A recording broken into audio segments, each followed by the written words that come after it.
Are you ready for the next evolution in gaming? Blockchain games are here. Why just... That was a little bit of a mistake. I'm not sure what happened there. Good morning, everybody. Good afternoon or good evening. Welcome to the Metaverse Nomads podcast, where we discuss metaverses and the NFT projects we are interested in.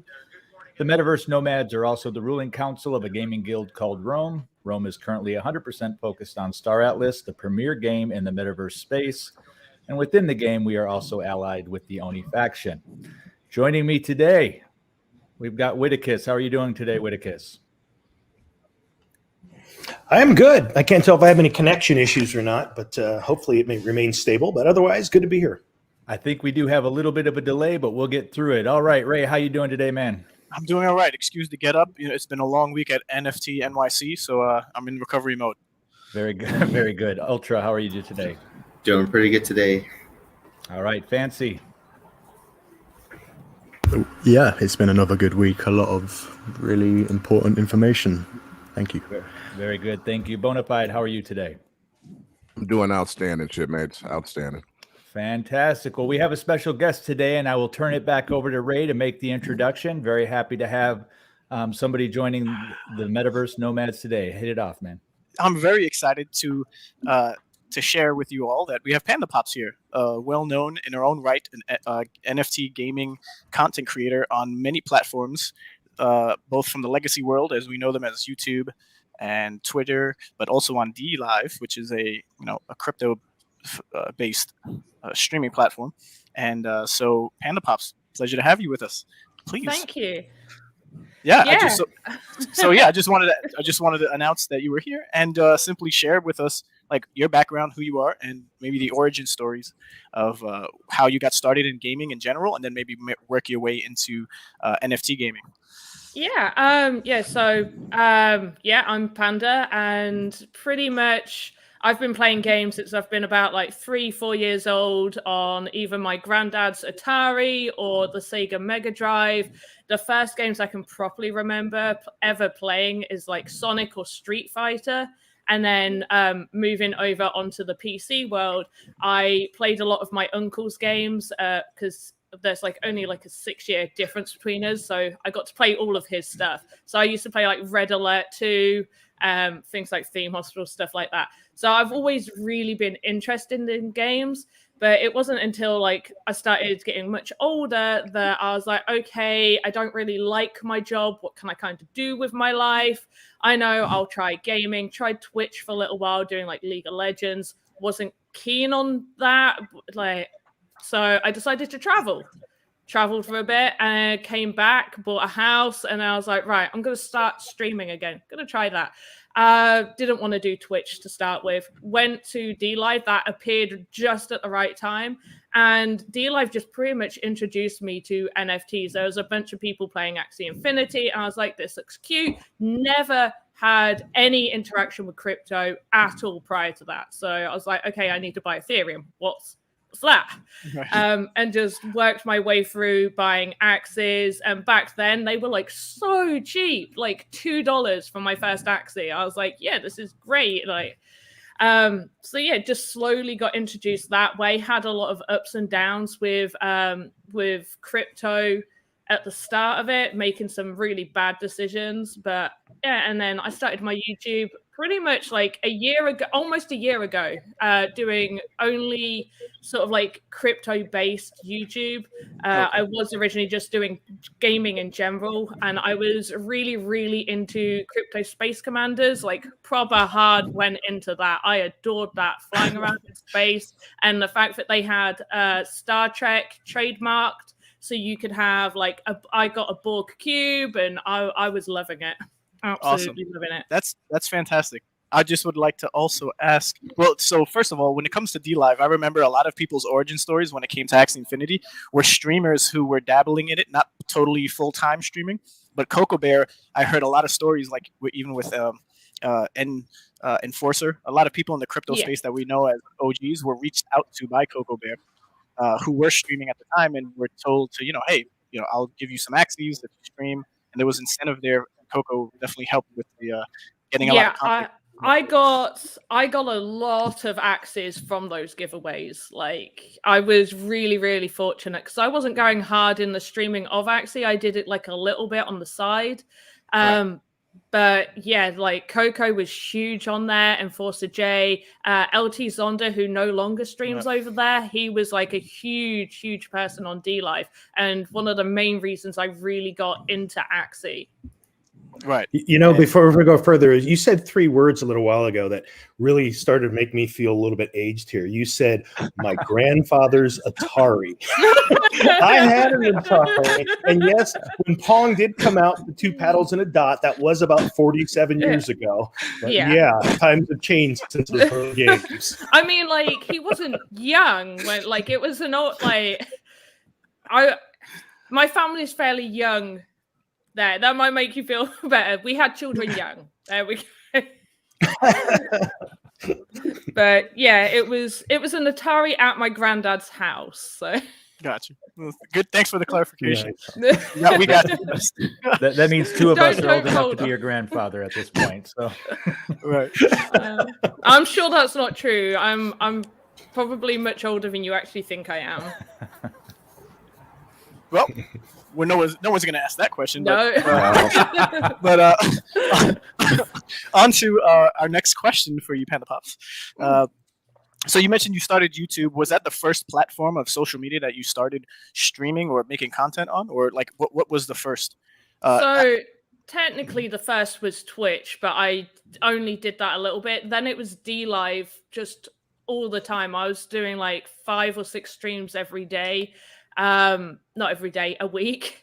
So pretty much streaming every day. And then I moved over to doing YouTube, thinking, okay, I'm really liking this crypto thing. It's entertaining, and I could see the space was sort of expanding more. Like there was more games coming out. It was getting picked up a little bit more, and I could see how much further it could go, because when I first started, it was very, very small. Like there wasn't too much, like, and I didn't know what I was doing at all. I was just like, yeah, okay, I'll just buy some, treating it like how I would buy a normal game. I was like, okay, if I was to buy a game, I'd put like, 30, 40 pounds down, and then, that would be that. So yeah, it was only sort of like last year that I was like, okay, I'm going to go hard into YouTube.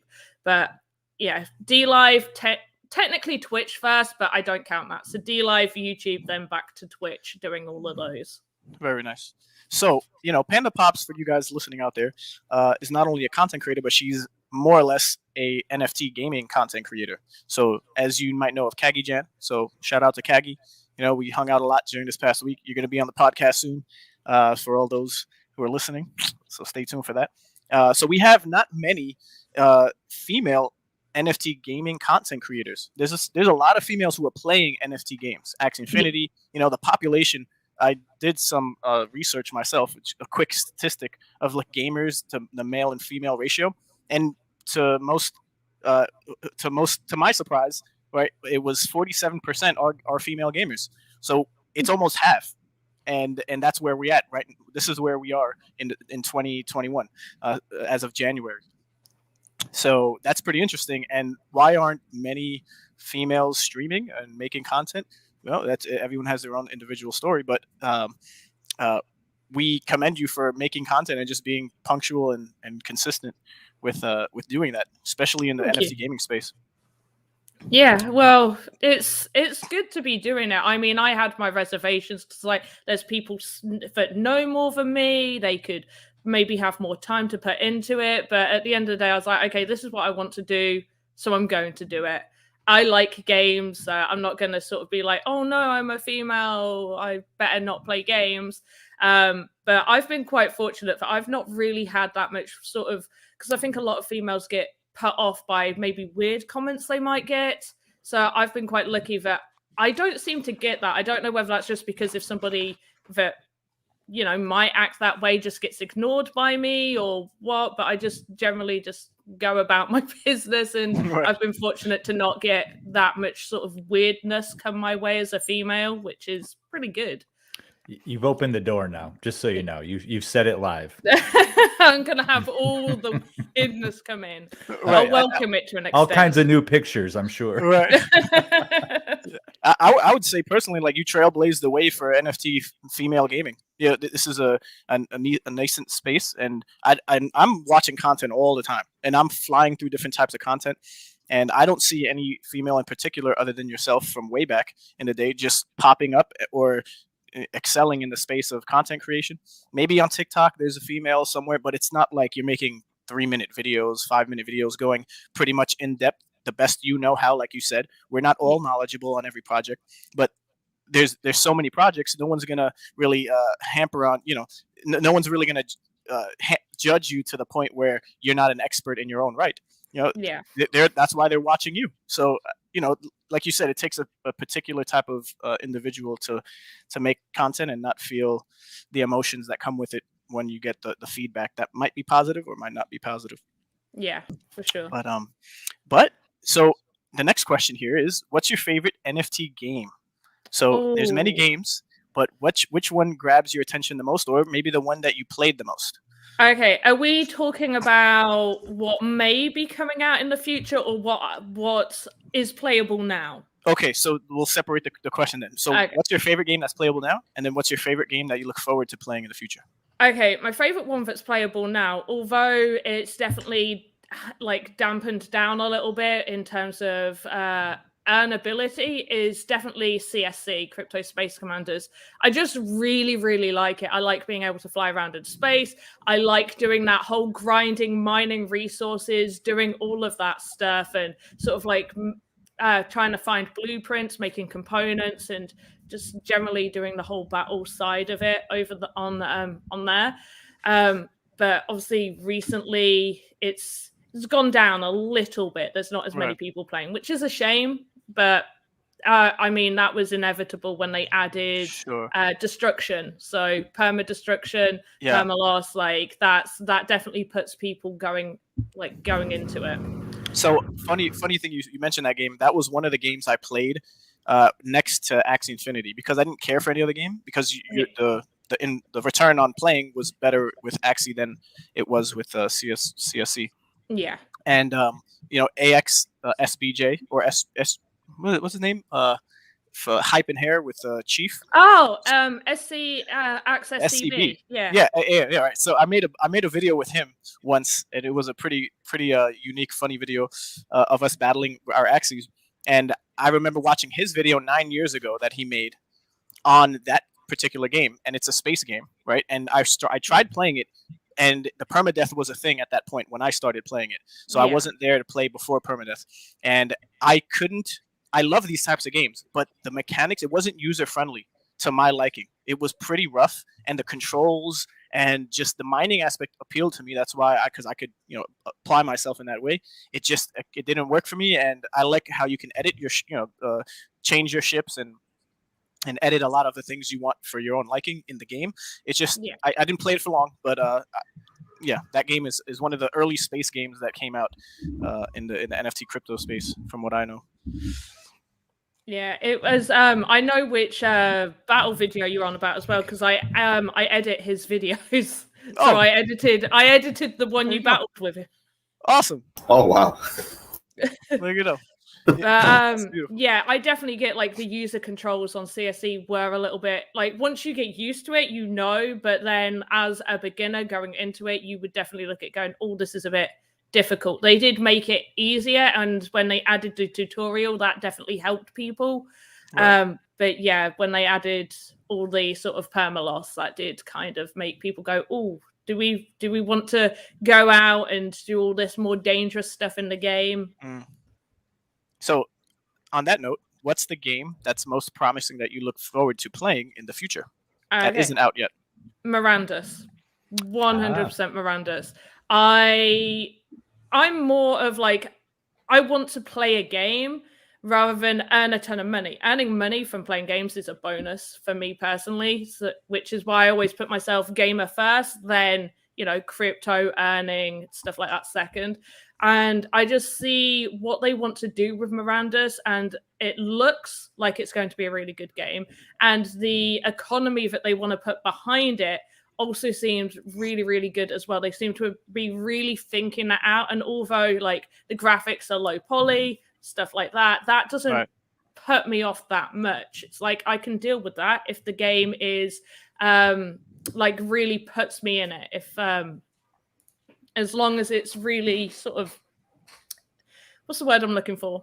I can't remember. Immersive. There you go. What's your best guess about when you think you'll actually be able to play it?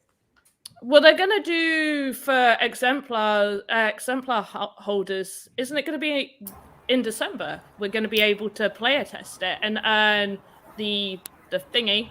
Mysterium. That's it, Mysterium. I think that's going to be in December, but in terms of opening up for everyone else, I'm not too sure. And I did watch a AMA with Michael McCarthy saying, which led me to believe that exemplar holders are going to be the first people to actually be playing the game before they make it free to play for everybody else. Yeah. So I don't know how long that is going to be in place, but yeah, I really like the whole idea and the fact that it's not going to have like set spawn points for beasts to appear. It's going to work with like, oh, if you hunt all these rabbits, for example, they're going, then like the wolves will migrate somewhere else, or they'll die off, or something will happen, and it's almost like it's a real world simulation. I love that idea behind it, so it really gets me excited for playing. That's great. Not to go on a side tangent with Miranda's, but that's what appealed to me as well. It really pulled on my heartstrings and my imagination strings, and that's why, honestly, till this day, I still hold all of my my assets in the game. Everything else is happening around me, so it gives me less time to check up on things and maybe put things up for sale that I have excess of. But we'll see as time goes on. I like what came out with the news just the other day, so we will see about that. Well, I mean, if Panda has an interest in Gala or Miranda specifically, I think we can probably kind of talk about the Mysterium. She probably has a point of view. It's a little bit of a segue away from what we were going to do, but sure. I thought it was Mysterium. Mysterium. Is it Mysterium? It's Mysterium. Yeah. Okay. Well, that's less mysterious. Yeah. But it was an interesting rollout. I think a lot of us here collectively among Miranda or Metaverse Nomads kind of feel like when we hear a promotional video, something's going to be sold soon. Yeah. However, what I did hear from that podcast is that, we're going to have this new resource that's available. It seems like it's going to be harvestable. It's involved with everything magic. And what I think I heard on the podcast is that people who have exemplars will be able to do a play test in December and earn the resource. And the more exemplars you have, the more you can earn. So I think those of us who are sitting on a number of exemplars, and I think every single one of us here are, we're going to have the ability to pull some of that resource out of this game. It looks like in December. I would also like to add. Oh, go ahead. Yeah, it's just it's like you say, Manjo. For me, it always seems like whenever we get an update from Gala, it's always something that you need to buy. So I know that they have the exemplars still on sale right now, and so now they're saying that the more exemplars you own, the more material you're going to be able to farm, right? So obviously they're trying to sell the last of those exemplars and do a push for that. And there's about 2,000 or so left, I believe. Right. So they're I got to give it to them as far as metaverse companies go. I mean, they're the best salesmen in the space, it looks like, at this point. Yeah. I mean, they are doing it, and my node returns. I'm a node owner, and my node returns are reflecting that. So no hate to Gala, but at the same time, it's kind of transparent. I don't know that I'm gonna go rush out and buy a bunch more exemplars, but I do hold several. Obviously, I think all of us here still hold several exemplars, so we'll all do well. I think I remain the most bearish. I still have about 28 avatars, but I have sold off the bulk of my Miranda's assets.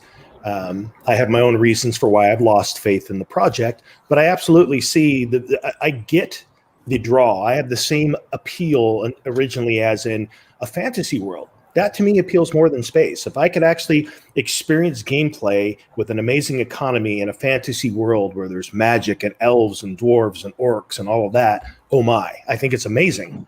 But I just have my own thoughts about what I think you're going to get in this next test. I think that you're going to go around a game world that's a little bit more evolved than the last server test, where you're just going to go around collecting these orbs that spawn where you collect some materium. I honestly don't think it's going to be more than that. Yeah. Just my 2 cents. Every time I hear McCarthy talk, I get really energized, especially when he's alone talking about the game, because I see his vision. I see where he wants to go. I share a lot of the same ideas, and I think he and I share some of the past gaming pedigree as well. So when he references something in the past, it brings back a nostalgic piece of a game that I used to play. I think once the translation starts to go through like Bitbender, then it starts to feel more like a gimmick. But if I can have McCarthy's vision 100%, I'll be happy. So I'm holding my assets for now in I'm going to assume positive intent. Yeah, I feel you there, Banjo. That's really my thing. Is every time that man talks, I go and I look at the all-site elf again, and I'm like, should I drop 10 grand on this thing? And I'm right there, man. Like, ooh, okay, I'm gonna be smart. Be smart, buddy. So that's great. Yeah, I would like to add also like a little backstory and history of how we all started. And it was in the game of Mirandus. Well, not the game because the game isn't out yet, but the podcast that we had was named the Mirandus Gentry at the time, and we were maybe 6 episodes in, or maybe not. I'm not exactly sure, but till this day, I think we're over 16 episodes, going around 3 hours. So we go the length on our weekly podcasts here, and we were gung ho on Mirandus. But the thing is that we fell out of interest as much as we did have, because there wasn't, compared to every other project that was building in the space that you would consider a blue chip project that we know will be in the future in existence, there wasn't a roadmap or a white paper. And this is something that was asked on occasion throughout the weeks and months. And, to Bitbender's own words, it's not as important. Don't take those verbatim. Or quote, these aren't quotes of him exactly. I forget exactly what was said, but there's not as much of an interest to give a white paper or a roadmap, and that's what kind of turned me off or left a bad taste in my mouth. So we kind of and we didn't know. And that's the thing. We don't know when the game is coming out. We had these demos, and there was nothing for us to build on top of as a community or a guild. So we had to change our sites to a different game. And although we were all involved in games outside of what we built here together, and we have our own experiences, we ended up with our sites on Star Atlas. Go ahead, Justin. Well, I think a bit more that what actually pushed us away is the way that we were being responded to when we asked relevant questions. That is what actually pushed us away.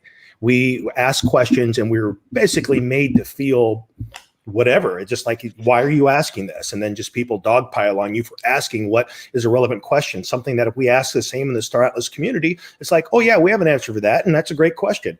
We did not get that same reception in the Mirandus community, honestly. Yeah. I mean, for me personally, it was all of what you guys said. Obviously, we've had a lot of conversations about this, but for me, it was really, just clear play to earn mechanics, right? Like if you show me, hey, invest in this game and you're going to be able to earn X, I'm there because I'm a gamer, right?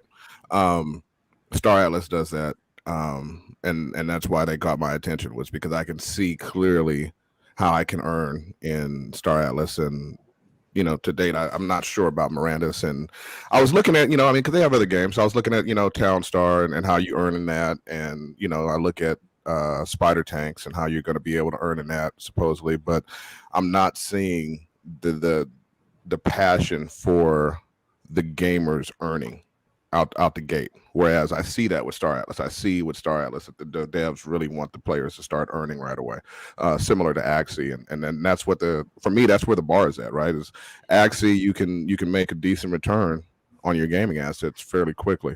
And so I want to see that with the entire space, That's what we're creating here. We're creating the ability for people to earn in the metaverse, and that's what I believe in. Is that transformation that happened in the Philippines. I want to see that happening all over the world.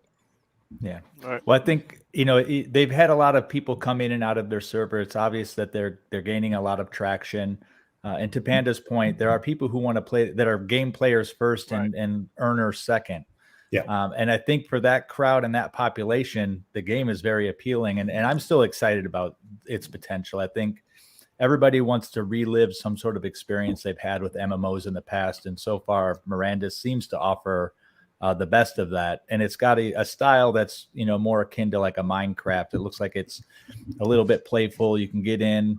But if it's as in-depth as Townstar is underneath the surface, there's a lot of potential there. So it's kind of, I love the game, don't like the dev team. I guess that's what I would say. Yeah. But even if you're someone that's a gamer, it's still difficult to be a part of that community simply because they are about making money first. For example, they have Galacon that's coming up. Wouldn't you want more people to show up that just have a love for games rather than sell a legendary ticket for $50,000, especially to the people who've already spent more than $50,000? I've spent more than that. Is that how much the tickets were? Yes. That's the highest. The highest. Yeah. You're appealing to a certain demographic of people, and those are people with money, aka investors, or they're not the gamers. Gamers, more or less. I'm not just trying to generalize everyone, but who are you really appealing towards if you're just looking at the dollar sign price of it all? That was and like Jesse's saying, like they could have easily said, hey, if you already hold a certain amount of our NFTs, I mean, how easy is that you automatically get a pass? If you, they could literally on the blockchain, they could airdrop passes to everybody that has a certain dollar amount of investment or exemplars or land or however they wanted to do it. They could have done that. Yeah. But at the same time, going back to what you were saying, Banjo. We're the Metaverse Nomads, and we're also the leadership of Rome. But one thing I do like is that even though we talk this way about Gala sometimes, our guild, we actually still have a lot of people that are super pro Gala and super pro Miranda's in the guild, and they rock hard on that, and they talk about it all the time. I love watching those conversations because, like Jesse was saying, I've always been more of a fantasy guy than a space guy anyway. So I really, I mean, if you give me a game where I'm driving a spaceship, or you give me a game where I'm walking around on a horse with a sword, I'm going with the sword and the magic spell, man. Like, absolutely, you know what I mean? So, I think Miranda's and then McCarthy, I don't know, man. He just seems like an amazing storyteller, right? So you kind of feel like he's going to create an amazing game that's really going to be fun to play. Like Panda was saying, regardless of the play to earn mechanics, it's just that without those play to earn mechanics, I have to be more focused where the play to earn is right now, because I have a bunch of scholars and whatnot that I'm looking to build out, help them with their future. These guys are they're making all kinds of changes in their lives off of Axie, and I want to continue that with some of these other games.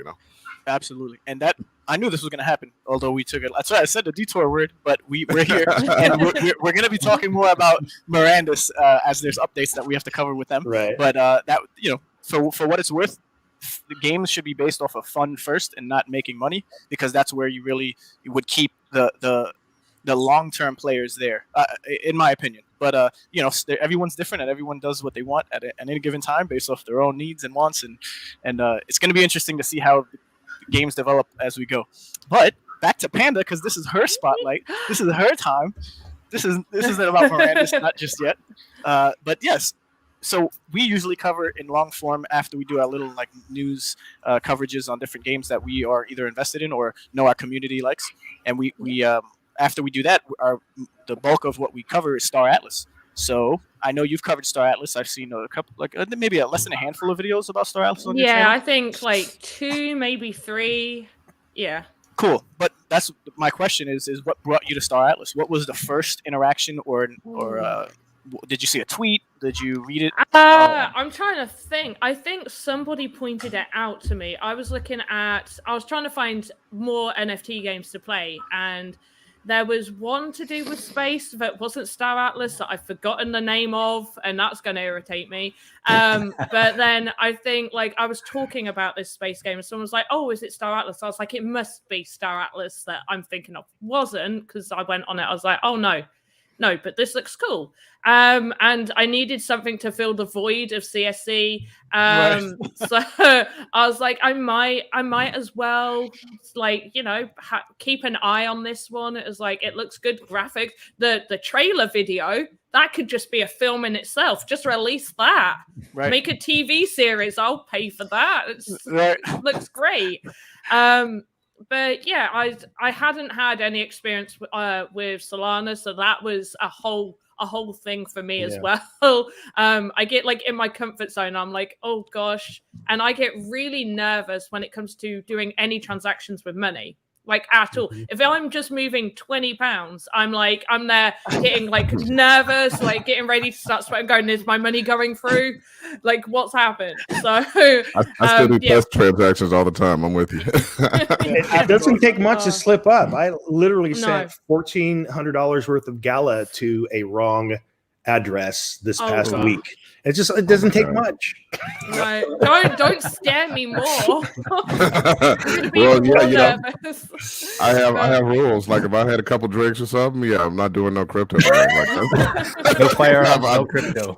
Yeah, I've had enough mistakes. Not to interrupt, Panda, but you got a question from the chat here. I just wanted to get that on the screen for you. Oh, did I tap into SpaceX? Oh gosh, I had so many issues with that. So I kind of did. SpaceX isn't the one I was on about though, but yeah. For those who don't know, sorry, could you explain what SpaceX is, just for those? So, kind of, but probably not, because I only had like a few days. So basically, what I gathered from it is it's just like it's similar to CSC. A lot of players from CSC wanted, when Permalost came in, they wanted to break away and make their own kind of game. So that's basically what they did. Space-related game where you could mine and you should be able to own planets and ships and stuff like that. My issue was the main issue first was the name. They cannot have that name. And so many times have I said, you're going to face issues calling your game SpaceX. Like that, if that goes out and gets traction, you're not going to keep that name. You won't be allowed to. Right. Regardless of you putting an E in front of the X, it's still the same. People will get confused. Also, for SEO purposes, that's awful. That's not coming up in your Google search. And numerous times they ignored that fact. Like it had been mentioned not just by me, but countless people. So I didn't really stick around. I probably logged in like twice.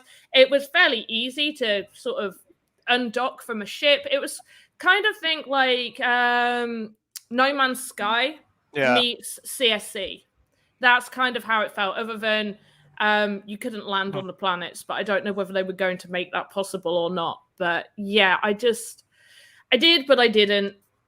Oh yeah, and yeah, Punjab just said you like Delcas a lot and almost jumped into it. So yeah, the reason I tried it out was purely because Delcas asked me to, and I knew him from CSC, great person. So I was like, yeah, I'll give it a go. I'll have a look at it.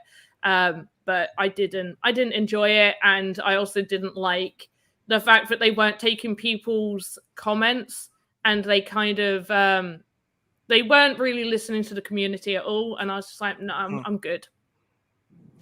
So it's interesting you say that, because I think that, well, even on this show and then even Sidebar, we speculate a lot about this season of crypto, and most of the projects truly are community driven, and the communication between the community and the developers seems to be the driving force right now about why projects are successful and also when they're not. So it ends up being a good clue as to the projects that are going to do well. So it's interesting you mentioned that. So if there's ever a gap in communication between developers and their community, that's usually a flag for sure. You're so right on that, Jesse. I mean, you can look, once again, look at Axie, right? I mean, and Ray will be probably the first one to tell you, that community was strong well before the money. They were rabid about loving their Axies, and you know what I'm saying? I mean, that was a strong community. They had a purpose well before they started making money.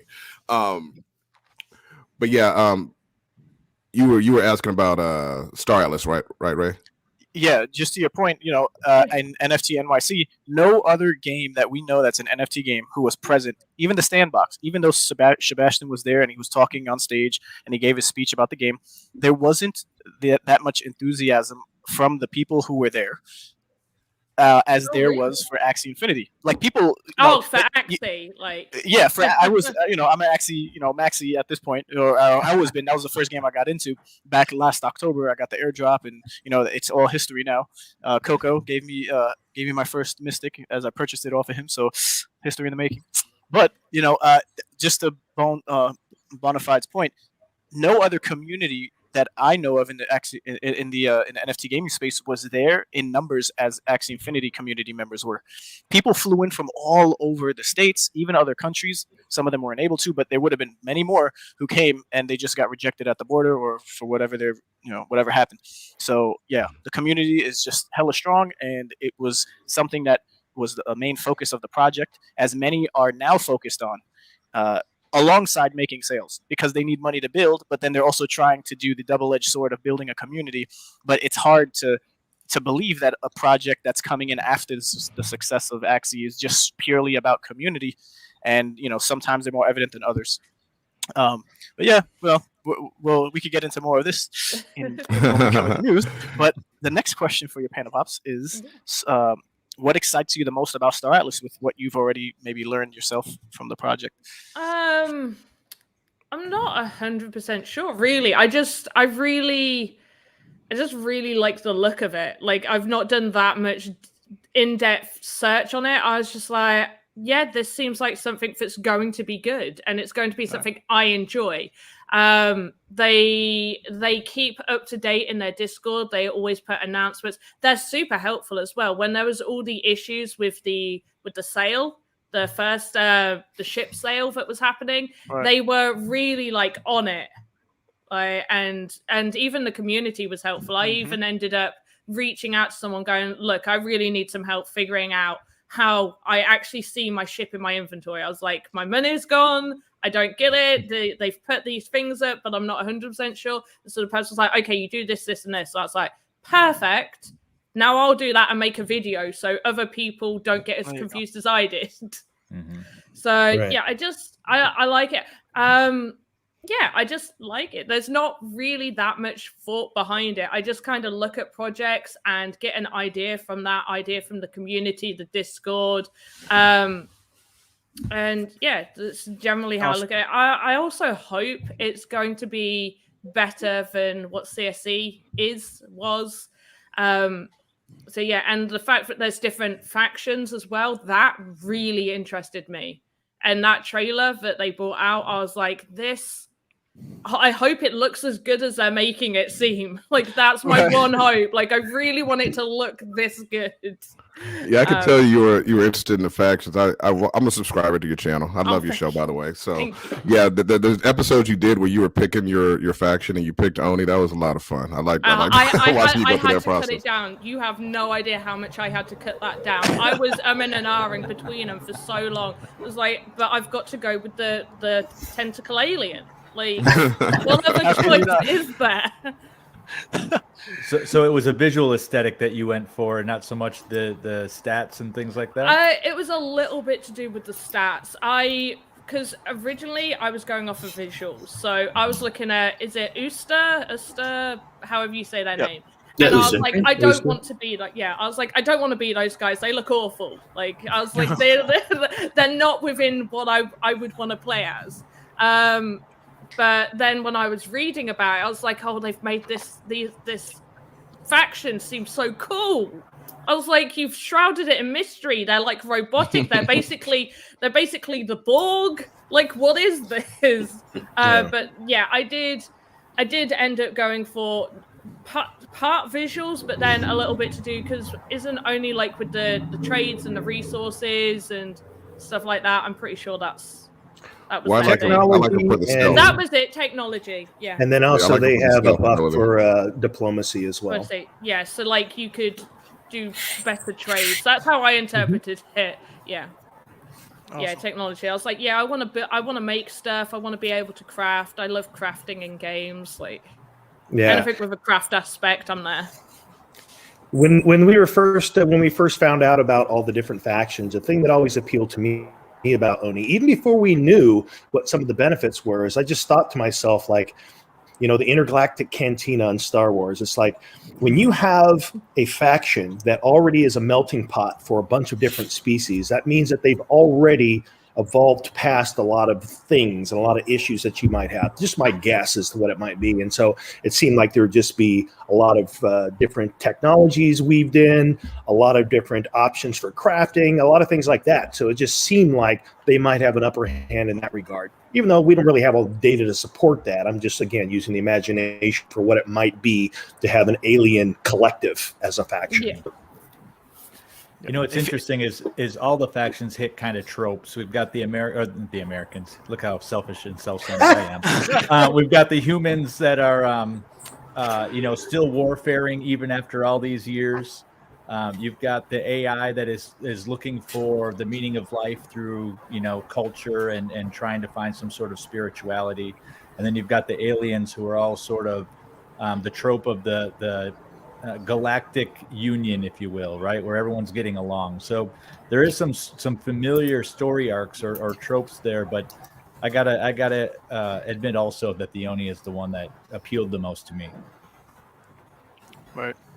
And for those also watching, we do in-depth coverage, long form on Star Atlas. So in our previous episodes, if you ever needed to know more about the white paper or the economics paper, or we do a lot of theory crafting around what we know, which is a fact that was released from the team. So you could always go back and check those videos, maybe up to speed to 1.5, just to get some more information quicker than you would rather. A lot of times people skip over the speeding up videos that I talk with. So point that out. Also, we are looking to go back in time and actually go and time stamp a lot of our videos. So that's one of the things that we do want to go back and do to make it easier for people to find. Yeah. Right. Panda, I have a question for you. So, we have all been around the gaming space for a long time and all been around usually some sort of guild structure for a long time. And in my experience, and maybe the others can speak to this as well, it's rare to find women in positions of leadership in these guilds. And I was wondering if you had ever had any interaction in guilds where there was women leading the guild, and was it different? Or if you didn't experience that, why do you think that is? So I usually stay out of guilds because I always feel like when you're part of a guild, that's a lot of time commitment you've got to put in, and I don't always have that luxury to be able to do that between working my job, doing this, doing everything else. Right. It could be a lot to put in. However, for CSC, I did join a guild, Dark Horizon, which is I think the head was Coco Bear. So I did join that. There wasn't that many, as far as I'm aware, there wasn't that many women even in CSC at all. Not from what I could tell. Definitely not from streaming. There was one, Lily's, absolutely brilliant, but she stopped playing for a long time. So there was only really one person I knew playing it if it was a woman. So I've not really had that much experience with knowing if women are in leadership roles. From the one guild I have ever been part of, there wasn't. But also it was more like I don't really know why. Like maybe it's from a time constraint. I reckon for sure. Just like it's generalizing. Obviously this isn't true for everyone, but I feel like women can end up generally having a lot more to do, like with work, maybe going out with friends a lot, getting sort of tied down with children, like a lot of the time between a mum at home with the kids and the dad being there. A lot of the times you will generally have the guy sat playing a game being like, I'm taking my break now, and the woman doesn't always get that. In some relationships, not all. Let's not do that. Yeah, we don't want to get canceled. right. Not all. Men are great. I love men. Women are great. Men are great. Yeah, whatever the pronouns are. We love everybody, but just generally from a lot of my friends that have kids and seeing that, and my personal relationships is like there does tend to be like a guy will generally sit back, chill, play games, while the woman maybe doesn't have as much time to dedicate. So whether that's that, or maybe even just, I don't want to say men that maybe run guilds to start with and women come in, whether men are like, oh no, you're a woman, like we don't want you in this position. But I feel like it can become a boys' club. Yeah. Like if there's only one woman, I just feel, even though you put your stats up that like about 47% of the women like playing these, 47% are women. Yeah. I still feel like it's more like on the back burner. They're not right in the forefront of it. I don't know why. Maybe they feel less uncomfortable. I'm not too sure. And for any of the women out there watching this or may see this in the future, I just say go for it. Just be involved. Don't really worry too much, because I found everybody, at least in the crypto world, crypto gaming world, men are just, they don't care. They do not care if you're a woman. No, no not one at all. cares. We don't. No one seems to care at all. And it's actually really nice, because I did have worries coming into doing all of this. Like, what am I going to get? Like, what people are going to come in? What are people going to say to me? Am people going to take me seriously because I'm a woman? And I feel like generally the gaming and tech industry is highly managed by men, and it is changing. You are seeing more women coming out into it, which is great, but I do think there is still maybe in the back of some women's minds they're not going to be taken as seriously, or something might happen, but hopefully that will change. I really like what you just said there, as far as telling women to go for it, Panda, because you're absolutely right. This I don't know who brought this up a second ago, but this is a great comment from Punjab. He's saying, I was in a WoW guild that was very strong, run by 2 women. Great guild. Shout out to Universal Soldiers. And to piggyback on what Punjab is saying there, I've been in a couple of different guilds in my gaming career that were actually run by women, and one of them, shout out to a guild called Math back in Guild Wars 1. They were the top PvP guild in the entire game, and they rocked that game for, I don't know, a couple of years. They were like, nobody was touching them. And they were beasts, and they were basically, it was the guild leader was a woman, and a lot of her leadership was women. So it's definitely going on out there, but a lot of times people, they don't know it, because women don't have a male avatar and run like that too, so that happens a lot. So I have a question for you as it relates to women in gaming. So in this space, we see some of the games that are developing, and of course one of the games of the appeal of Mirandus is that you've got this big fantasy-based world where you can have lots of interaction. If you're playing a game like WoW, there's so many things you can do. If you don't want to be part of a raiding party, you can still be in a you cut out there, Jesse. You froze. Yeah. Yes. Some bandwidth issues. So did I cut out there? Come back to, yeah. Are you back? Yeah. There you go. Cool. Yeah. Sorry about that. So I'll be quick with my question, since I'm having some connection issues. So does the aspect of conflict in gaming appeal to you? Because it seems, my guess is that the reason it attracts more men to certain games is because they're more about combat rather than the other things you can do in a game. I'm just curious your thoughts on that. I mean, the type of player I am, I don't really like doing too much fighting. Like if I'm fighting, I want to be at the back doing like magic or range, purely because I'm not that good at it. No, in anything, like playing League of Legends, I'm not playing somebody up front who needs to be in there. I'm not playing a tank or anything like that, because I'm like, I don't want to get hurt. But I'm not too sure, because I still like combat games. I was big into Halo on my Xbox. So I do like those, Overwatch, stuff like that. So I do enjoy the combat.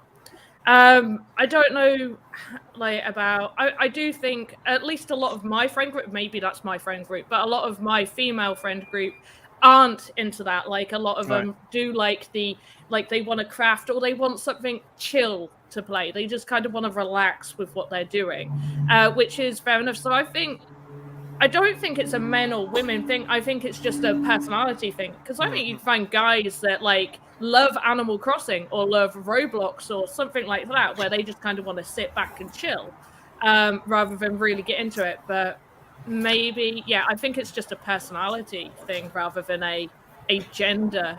Like, but it would be good if a lot of these games did, at least, instead of always hyper focused on combat, do implement like crafting or, you know, something where a farming element. For some reason, I love farming games.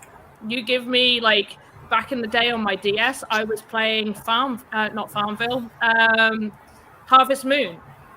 So you just grow your little crops and you keep your animals and you look after them, and it's cute and it's relaxing. So yeah, Bodhi, his wife wants Lord of the Rings. I played a Lord of the Rings game on my iPad once, which was like, have you played League of Kingdoms? Mm-hmm. Yeah. Yeah, Yep. basically just like League of Kingdoms was the Lord of the Rings one, Right. but not play to earn. But yeah, that was fun, but yeah, very battle focused on that as well. Are you streaming on Twitch, Panda? Also, or yeah. I what's do your stream on what's your Twitch channel? Is that Panda Pops 90? Yeah, that's Panda Pops 90. Okay. This is a question from Darius Stone from Twitch, and he's asking, he says, lads, if I wanted to learn more about blockchain games in the metaverse, where should I start looking? And, you know, I mean, obviously, Darius Stone, I got to tell you, brother, the best place to look is with the Metaverse Nomads every Sunday at 10 a.m. California time. That's where we're really going to dig into these games for you and get you the information you need. But Panda Pops, what do you think? Like, where do you go when you're looking for information on these blockchain games? YouTube. Right. YouTube 100. Yeah. I just go on YouTube. Twitter as well is super helpful. Plus, there is a site called Play to Earn. That, yes. There you go. So Play that's to Earn. my main go-to. We could share that. I'm trying to look it up now because I forget what the ending was. Is it a .io or was it .com? Wait, I've got it up. Cool. I think it's .net. Yeah, Play to Earn. I'll pop it into the chat. All right, perfect. Thanks a lot, Panda Pops. So yeah, other than Rome, Yes, I am, Punjab. Other than Rome, Yes, which I you am. should definitely check out and conversate in the Discord. Play to Earn is a great resource to look at all the different trending games and ones that maybe aren't out, depending on if they're play to earn, free to play. If you're, a whole bunch of filters that you could sift through to see what's going on. So check that out. Actually, Ray, you're right on that. I didn't think to say that. Thank you for that. Our Discord, the Rome Discord, they would have found it there anyways. So if they came through, it's there.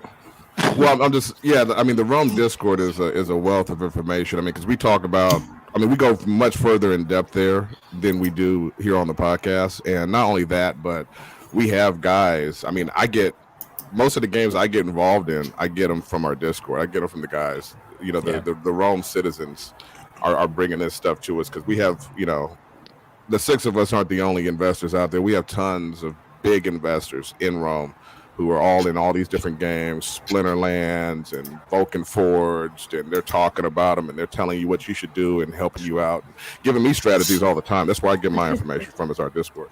Right. Yeah.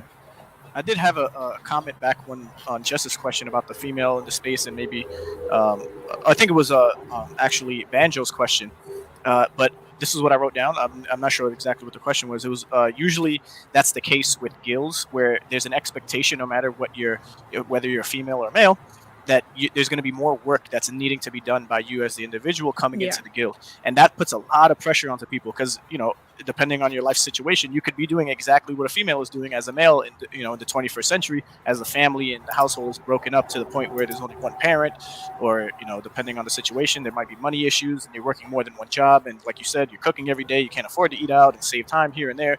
It's a whole ball of things.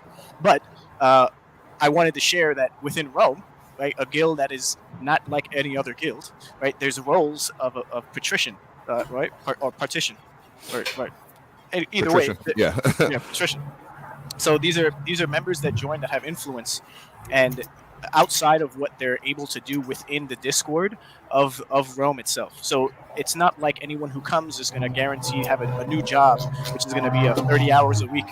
We wouldn't want the environment of the guild to be that in any light. So whatever anyone would like to do and contribute, and the value that they would like to bring, it's basically up to them. So anyone listening out there, it's not like we're going to be a generic guild where once you're in, you get a job and then you have to do it or else you're out. That's not what we're trying to incubate here. That's not the culture of Rome at all. but Rome didn't succeed without any females, so we got to give it up to the females. There was a lot of female work at play in the history of the world, and if anything, more than the males when it comes to everything other than maybe being a tank on the front lines of wars. So that's my comment on that question. And so, another question here. We're kind of closing in on the questions. I don't know if anyone else has have any other particular questions for Panda Pops, because then we can just hop into the news coverage, which is brief, and then we can get into some slides for Star Atlas. But one of the last questions here is, you picked ONI Faction, and maybe you knew about Rome and us choosing ONI Faction. I don't know, something's aligning here. And the maybe you just never know nowadays. So there's a question here: is what potential does Star Atlas exhibit in you? So you shared how there's games that appeal to you that were space games, more grinding, mining games. Yeah. But if and when, because I believe when Star Atlas becomes the game that it's building out to be, there's going to be a lot that you can do, like farming. It's almost going to be an all built in-house game where you can just pick what you want to do, and you won't have to jump from different genres to do whether it's just farming or combat related, front lines. And for what it's worth, I think Star Atlas is going to be that blue chip game that's going to comprise all of these things. Sure, I agree that Axie, for those out there, are going to be that, but everyone's on a separate timeline, right? And depending on how fast everyone works with the amount of money they have, it's all going to come into play eventually. But yeah, so the potential, what potential does Star Atlas exhibit to you in the grand scheme of the project itself? Generally, I like the idea of being able to just grind, getting resources and selling them to people, creating items that other people will want. That's something I really enjoy doing. A lot of the time because I feel like there's a parallel between CSC and Star Atlas, and I know I'm comparing them both quite a lot. Sure. I feel like they're going to be kind of similar but different, and I think Star Atlas is going to be different in a very good way. But I used to stream CSC, and I used to play that like 6 to 10 hours a day. One time I did a 16-hour stream, and at least 14 of those hours was CSE. Wow. And I feel like it's going to be one of those. I'm going to be able to play it for a extended time, being able to grind, getting those resources, crafting items, and doing the same thing that I was doing before, where I'll put like an alarm on my phone, like this is how long this is going to take to craft, so this is when I need to log back on and get that, or I need to, okay, now my ship is, like, if it takes time for your ship to get to A to B, this is what time my ship's going to get there, so I'm going to log on and I'm going to start doing that. I don't know why that appeals to me personally. Maybe it's just like I really like structure and being able to be like, okay, I go here and I'll get on and I'll get a bunch of resources and then I can sell those on. I really just like gathering resources. Call me crazy. Yeah, ultimately, we're all working around our schedules in the real world. At the end of the day, there's obligations and responsibilities we have to take care of, and we can't ignore. So we're gonna have these schedules like we do now for alarms, just simply waking up in the morning. We would have to structure it that way until Ready Player One, you're able to just live within. But we'll see. With crafting, there's a thing that we get from when we have a structured thing. We craft this, we do this, we put these ingredients together, we get this result. There's something very satisfying from that because it's a way for us to kind of meet our expectations. And it's little small rewards that we get for that, but there's something of value to that because in the real world, not always do you do this, this, and this and get this. So there's an aspect to gaming that's crafting, even though it's redundant. And often there's this grinding aspect to it, but there's still an element that is so rewarding to us for doing that, going through that process. So you're saying I have control issues. I get it. We all do. There's something to be said for the idea that the reason that we're gamers is because we have control issues, right? Because that's something that we can. That's something that we can actually, control. On a much higher level than real life a lot of times, right? Sure. Yeah. My control issues only happen when the batteries are dead. Thank you very much. Wow, that was kind of an open-ended statement that could be interpreted a lot of ways. But in any event, Panda, when you run a 16-hour stream, what's the back and forth and the ebb and flow like with your community? I just can't imagine. I mean, I've done that once. Like that Okay. was a 24-hour attempt stream, and I had to stop at 16. But when I used to do extended ones, it was like I would have people come in. Like people would just come in and out, and sometimes, like if I was doing, let's say, like I don't want to say adult as in like dodgy, but like, you know, some of the adult juice drinking streams, it used to get pretty, I don't want to say like exciting, but it would get pretty entertaining because I would be getting to a point where I would be feeling a little bit more like let's actually have a little bit of fun, and then there'd be people watching me going, you need to be careful because you're out in space and you can get blown up right now. I was like, it's good, it's all good, we're having fun, it's fine. And then like being like, oh, let's back out of here. But yeah, a lot of the time with these extended streams that I used to do, I don't do them as often now, and I definitely want to. And do you know, I will make this announcement for you guys right here, right now. I'm going to be quitting my job. Wow! Congratulations! Congratulations! Major league. Congratulations! Yeah. You're exactly where I want to be. Do it. Go for it.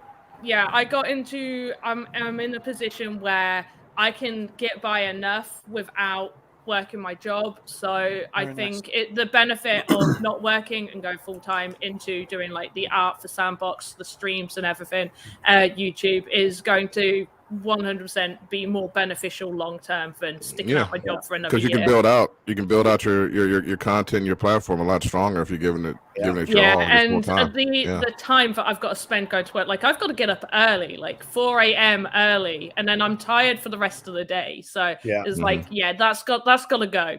Like you're gonna find that the moment now that you're able to redirect that energy to the things that bring you joy and the things that you want to create is going to go up exponentially. So congratulations. That is awesome. Yeah, it's all about pulling the trigger at times like that, right? I'm kind of in a crossroads for that kind of thing myself, like scared to let the old thing go, but trying to do the new thing, you know. So I mean, like I'm the same. Like I'm still scared. I haven't handed my notice in yet. I only have to work a week's notice, so I'm like I'm gonna get it as close to Christmas so I don't have to work. This is the first year they watch our show. They watch our show. They're aware now. No. Yeah. Well, sorry. Yeah, you just gave your 2 weeks, man. It's over. Oh well. I didn't want to work Christmas Day, and this was the first year they were going to make me work Christmas Day, and it might be selfish, but like I was like, no, I dig it. That's the straw that broke the camel's back. Like Christmas, I'm out. Bye. Family's more important. So you mentioned something, Panda, when you were talking just a second ago, and I found that pretty interesting. It made me think about something. You were talking about drinking during the live stream, right? And so here's the thing, because I'm pretty sure all of us here, you know, have enjoyed a couple of tasty beverages while we play a game, right? So this is for everybody, but I want to start with you, Panda. I mean, now that we're moving into this play to earn space where we have thousands of dollars invested in these games, right? Or are we still going to be that carefree when we're playing these video games now? And how much fun is it going to be, you know, with the money involved?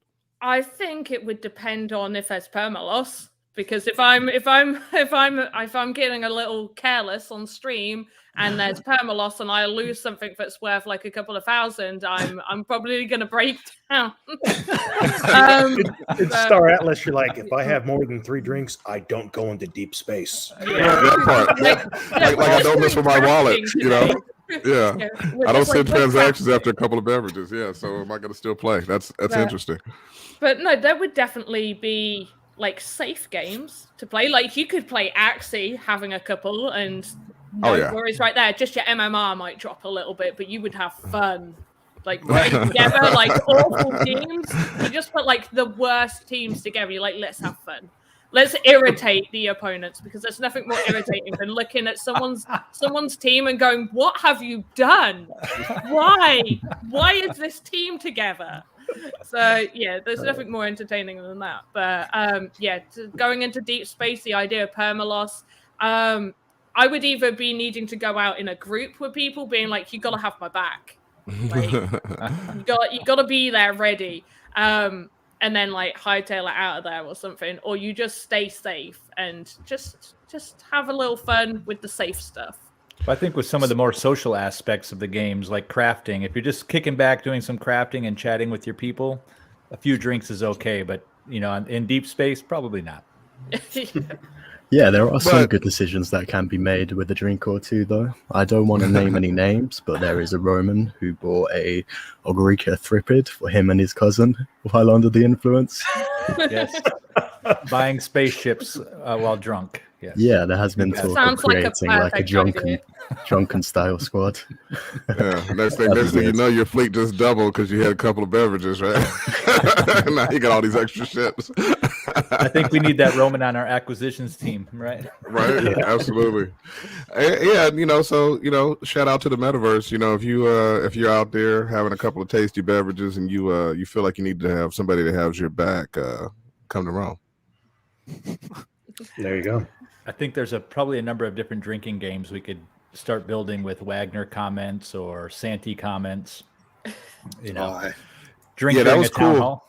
Shout out speaking of which, you guys do know that, just put it out there, that it was Rome that created the bingo game within Miranda. I was just gonna go there, Jesse. Shout out to Jake with On-Chain Gaming. He had that great interview with McCarthy. Was it a week or two ago? And McCarthy was talking about how he missed he loved the bingo, and that was us that created that there in the Rome Guild, and we shared it with the Gala Gold Discord.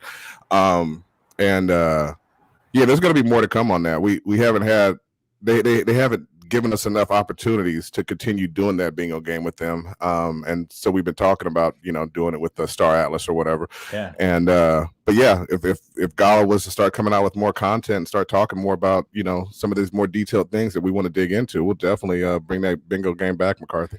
We should do that for Star Atlas. I think we need to start collecting Wagner and Santee comments. You're right. And really start making fun with the town halls. I think Santee will be pretty easy, right? We should be able to build something nice. Yeah. Stick it to the man. And power to the people, right? Power to the people. Awesome. Right. So do we want to transition into some other news really quick, Ray? I know you have some you did some outside activities this week up in New York City. You want to talk about what you did? Sure, and at any time, Panda, let us know in the back end via text if you need to hop out, but you're more than welcome to stay. Yeah. And here we go. So I have here a couple of slides of my experience as I live in New York City, and I'm going to show it now by sharing my screen. Maybe. Yeah, maybe. Well, it's on its way. And a second. And we're here. So little dead air there, but where are we here? While you're waiting on that, so Ray is definitely our resident Axie expert. If you caught the little bit that he said early on, he said something along the lines of, "When I got my first Mystic." Yeah. And incidentally, Ray's also I think Ray's the guy that brought all of us who are in Axie, except for Panda. Everybody who's a Roman and a Metaverse Nomad who's in Axie we're all here because of Ray, and thank you for that, Ray, because that's been quite the lucrative move for me. So I'm pretty happy. It was the right thing to do. Spread the gospel of Axie Infinity at the time. Even now, right? So disregard the bottom of the page, but here we go. We have a punk here on one of the largest screens in Times Square. That is cool. And this just goes to show that times are changing. The Metaverse is here. Right. And this gentleman here who owns this punk has over $1 million portfolio in NFTs. Also, he has this was also a Fidenza that he owns. Oh. And I forget what his handle is on Twitter, but he rented out 10 minutes of this screen in particular, and he went through. I don't have them all here, but he went through 10 or more in a loop of all his most expensive NFTs that are known in the space. Wow. And I can only imagine how much that costs. But I was wondering, what does 10 minutes go for? 10 minutes. That's a long time. I mean, in Times Square, that's a lot of money, man. Yeah. Absolutely. And there's so many other screens that had different, like Cool Cats or a lot of the popular NFT tokenized tokenized projects where you can earn passively by just owning one of the generative art pictures or profile pictures in your wallet. And it goes to show that there's people who really care about the community. And there was another slide here, which he made that was aired on the screen, that we have to basically protect the space. As we know, Facebook rebranded, and call to all NFT gamers and crypto investors in the space. If making money is great, but then what is it worth if there's no community after the fact? Which I hold dear to my heart. So that's that. And then we go inside here to where there was the hosting of the speakers and the projects that they were a part of. And I just threw out the sandbox here. There were many people throughout the course of 4 days that were speaking at different times. There was also projects that were, or events that were being hosted outside of the main event. And you were only able to get in if you had one of the projects, generative art profile picture NFTs. CyberKongs was one of them, and I had to skip out on some of the speakers to go to that, which was amazing. And so here we got Sebastian, and he did a great job. Like the Sandbox, another blue chip project, can't go wrong with them. And here we have the group here, and again, there was no other project that left the doors of where you can sit and listen to speakers, where you see a bunch of people for that one individual project. Like Axiom, and these people, I've known for over the course of a year, and just from Twitter handles and profile pictures. And it was great to see a lot of these people in person and party with them over the course of the week. That symbol that Ray's that G-Hose is holding up, right? That's the Axie symbol. Right. So it was created by the Axie sisters. These were the ones who revolutionized the fingers of every human being's hands. And you could just throw your fingers up and create the infinity sign, which was cool. This was at the CyberKongs party. It's badass. These girls get around, man. They got a great team behind them. And shout out to Person, Genesis holder. And who we have here we have. Oh, go ahead. I was just say, just be careful doing that in Compton, right? Yeah, I'm over here in LA, so I see the hand symbols. I pay attention to those kind of things. Yeah. Just keep your hands in your pockets if anything. Only for self-defense to take them up. But yeah, that was a great time. The party was great. It was great food, great music, great people. Obviously, for what it's worth, there's the most genuine people I've ever met, and who actually care more than just making money and about themselves. It was phenomenal, the conversations you could have, and it was more about ideas, right? So I forget the quote or who said the quote, but simple minds talk about people, average minds talk about events, and then great minds talk about ideas. So there was more idea conversations happening and all the places that I was at than just any one person in particular. So I was glad to hear that and be a part of that. And here we have Kagijan, a well-known NFT gaming YouTuber. You might know him on Lad City as well. Shout out to Lad City. And a good friend for life here. I'll say that just to sum it all up. And here we have Metal, a great mod in the CyberKongs Discord. And he was a pillar of the community, man. A great inspiration. Great guy. And then, Dave versus Axie, this was after the fact, and wrapping up the week on the last day. And Dave versus Axie, a great content creator for Axie Infinity, lots of tutorials. And to wrap it all off with the Axie news, this is all I needed to share because throughout the week, there was nothing really happening other than NFT NYC and the events around that. But Katana has released, and it is the nation's DEX for Axie Infinity. So already within 24 hours, I think it was within 2 days, it was 1 billion liquidity, right? We have the simple stats up here: 121,000 weekly active users. And since then, this tweet was 23 hours ago from when I took a snapshot, which was, maybe 10 hours ago. So it's just been growing since then. And now we have 1.7 billion trading volume and then RON farming. So you're able to, with the AXS and SLP wrapped ETH pools, you could provide liquidity and earn RON token, which is going to be the equivalent of Ethereum for all transactions that are going to be on the RON network moving forward. And we all know, and if you didn't, you got to get on the wagon. There's going to be many games that are built within Sky Mavis outside of Axie Infinity. So if you're going to want to take part in any of these games, you're going to eventually have to buy RON to sign off on transactions within the ecosystem. As we know, Gala is one for the Mirandus ecosystem, or in Gala games in general, and then Ethereum is for the whole Ethereum network, and Solana. So it goes hand in hand. And you can check more information on DApp Radar, a good website for all numbers and graphs. I got a question for you, Ray. Go ahead, Jesse. Before you leave this here. So I jumped on the train because I see the value here, and I also feel like I got left in the early stages of what was happening with Axie. Even when I was aware of it, I really didn't jump in. So I saw the liquidity of this DEX being a big deal. So far I've earned about 50 RON. We don't know what RON's going to be worth. Is there any speculation as to what a RON will be worth? So there was a great Twitter post by a gentleman I met at the Oh Shiny Mystic Axie event that there was only like 40 people of, because not everyone could come to New York. And he's an OG in the space. And I should have actually brought it up here, but he had a graph showing that right now, if the prices stay where they are and everything is the same as far as Axis and Ethereum, then we're looking at a $4 RON token. So it's more expensive, or you're gonna probably, if there's any fluctuation and liquidity, impermanent loss happening, your best bet is to go with SLP. So it's more expensive, and you might lose more with fluctuations when it comes to AXS Ethereum pool versus the SLP wrapped ETH. Wrapped ETH. And but that's the thing. If you're gonna, whether you choose one of the other AXS or SLP, if you're thinking RON is gonna be anything over $4, or even a little less than that, then you might make that return back on whatever impermanent loss you might like you might have through the 90 days that you're going to be able to stake and earn rewards. So that's another note. It's just 90 days until you're going to be able to buy RON itself. So doing it earlier, the better for either pool. So I wanted to talk to you, Ray, about this, because a lot of my scholars got very excited, obviously, when the DEX came out. I mean, any kind of drop from Sky Mavis, content-wise, is always going to get everybody excited.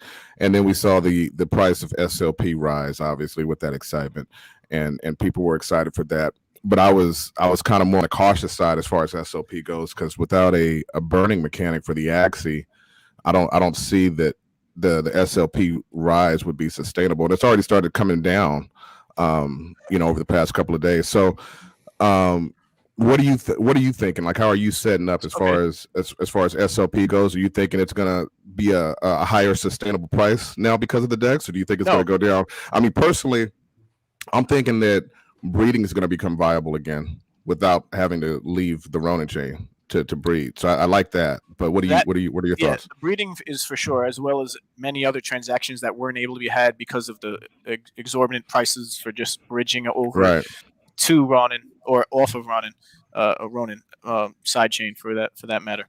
But SLP is supposed to go back down, especially because there isn't a burning mechanic, which would have it go up, but it was never an investment per se to hold for the long term, because it's strictly a utility token. So a lot of scholarship managers came into the space. There was a flood of just scholars and those guilds or companies, you want to call them, who jumped in not really knowing anything other than SLP scholarship and make money. And to their surprise, if you didn't go any deeper than the surface level of Axie Infinity, you're going to feel the feels on these ebbs and flows of SLP and its price. And for what it's worth, I get questioned a lot about, what's going on with SLP? You see the community, all of the Philippines, it seems, are just jumping into the comment section of like, why is the price tanking? My family and this and that, or it's just a scam. And even people from the West or even in Europe are commenting the same thing, because they don't have an understanding or a good enough grasp of the whole project as a whole. And this is also a situation with Star Atlas, right? I've had many conversations, and no one even knows that there's a governance token for Star Atlas. There's going to be staking. There's going to be a whole bunch of stuff happening down sooner than later. So when it comes to SLP, once the burning mechanic is there, you'll see fluctuations as every other event that took place, whether it was a breeding event or a new development or a release of a part of the Sky Mavis or Axie Infinity ecosystem. But it's not supposed to be, like I said, and this is from the team itself, something that is going to make you rich, right? Just to keep it short and sweet. Right. It's a utility token, and it has a specific purpose, as every other NFT token will have in the game. There's going to be shells, there's wood, there's stone, there's going to be so much happening, and everything is going to be an NFT. So you think these people are now going to be farming stone, thinking they're going to get rich, as you can earn SLP in the arena only? Maybe you'll be able to earn SLP in a different manner when the land gameplay comes out. But are we going to see the same type of comments happening when everyone's now understanding, like, It was always the governance token. That's where the control is. That's where the value prop is, right? Outside of the in-game assets, which was, more so land than anything else. If we look back in time, there is that. I mean, and there's a lot of different ways to look at every single one of these projects out there. But I can't help think to myself that, do we think that Axie would have grown to the magnitude that it is today without the scholars? And if it wasn't, and if it couldn't, then, and I even saw something recently, like something that was directly from Axie that was acknowledging the growth and where they're at today, and they acknowledged scholars and being a part of this process. So if you have scholars saying, hey, what about us? That has to be taken into account to some degree. Yay, nay? Yeah, I agree with you, Ray. Yeah, Jesse, I'm sorry. I agree with you, Jesse. I mean, that's the biggest thing to me, right? Like, that's what caused the players and the usage to go up the way it did, was the ability for people who didn't have the money to invest in that game to be able to play it and still earn, right? And that's going to be, I feel like that's going to be a thing that every game is going to have to cross, right? Is how do you onboard players who can't afford to invest in your game and still allow them to earn? That's what's going to make your game popular, in my opinion. Go ahead, Ray.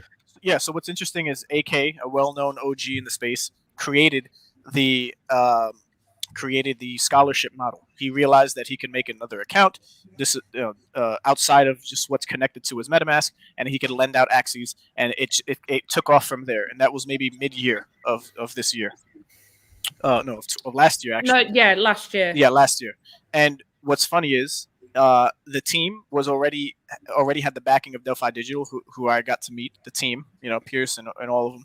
And that was one of the questions that I actually had. I was like, hey, so, not that I wasn't a believer then, because I was before any of the scholarship craze, and I saw how the numbers were increasing. Obviously not as much as what happened after the fact with scholarships, but it was more of a community-led, initiative that happened, where just like we have here at Rome, like we have our own foundational plans to grow and scale the way we know we want, right? And we're not going to stop at doing anything that we're going to get there, to achieve those goals. But if a community member, for example, Panda Pops, makes the video and it kind of blows up, and now we have like an influx of members coming in, does that mean that it was because of her video that now puts 100%. I knew it. I brought this on for us all. I set it up for you. I'm glad you took it. Okay, cool. So basically, I personally, with all the money, again, even at 30,000 daily active users, it was a risk, but it was even more so of a risk for any investors at the time in 2018 to get involved. But again, knowing the people at the time who were more or less the pillars of the community, there was no doubt that the project wouldn't get to the point where it is now, but maybe in another year or so, because it was in the midst of a bear market. The people who were invested and the companies that were advising the team, right, they were sound and had money behind them themselves. And a lot of projects at the time, total 7, from what I was talking with a Delphi Digital employee, right? He was saying, like, he had the job of looking at 7 projects, and he remembers because there wasn't many in NFT gaming, and he was just like, they were all crap, and the only one that appealed to him personally that the wider team should look at was Axie Infinity. And then they joined the Discord. There was only 200 members, and the rest is history, because then they got on board to help the project. They created the tokenomics for it, and now look at every other project that we have. They're following suit with the tokenomic structure of what Axie Infinity is. The two governance token and then utility token, and so I didn't think it was ever gonna fail. It would have just took longer because we were coming out of a bear market, and then No, I was just gonna say. I mean, I agree with you that Axie would have continued to grow, and I mean it's a great game, first of its kind in the space, right? So obviously it would have had market share, but personally, I never would have played. Like for instance, Banjo here, he never even got in at all, right? And I would have been like that. I never would have got in, except that you exposed me to this idea that I could actually help people around the world, which is part of what excites me about NFT gaming in general, is helping people around the world earn an income playing games, right? And so I don't play to this day. I mean, I've played Axie. I don't know. I spent probably 2 weeks here and there, playing Axie, right? But I don't play Axie. I provide Axies for my scholars, and I allow them to earn, and that is extremely valuable to me because of how much they appreciate it, and they tell me how it changes their lives, and it makes me addicted to the idea that I'm like, feel like Robin Hood out here,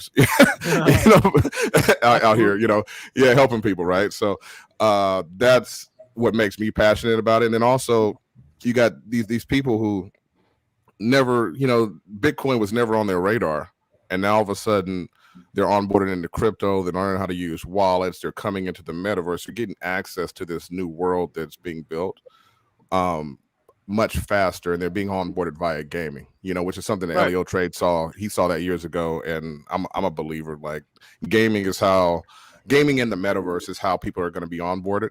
And if Axie is the best tool for that, then it is. And right now, Axie is the best tool for that. So, I'm a full Axie supporter without actually enjoying the game that much.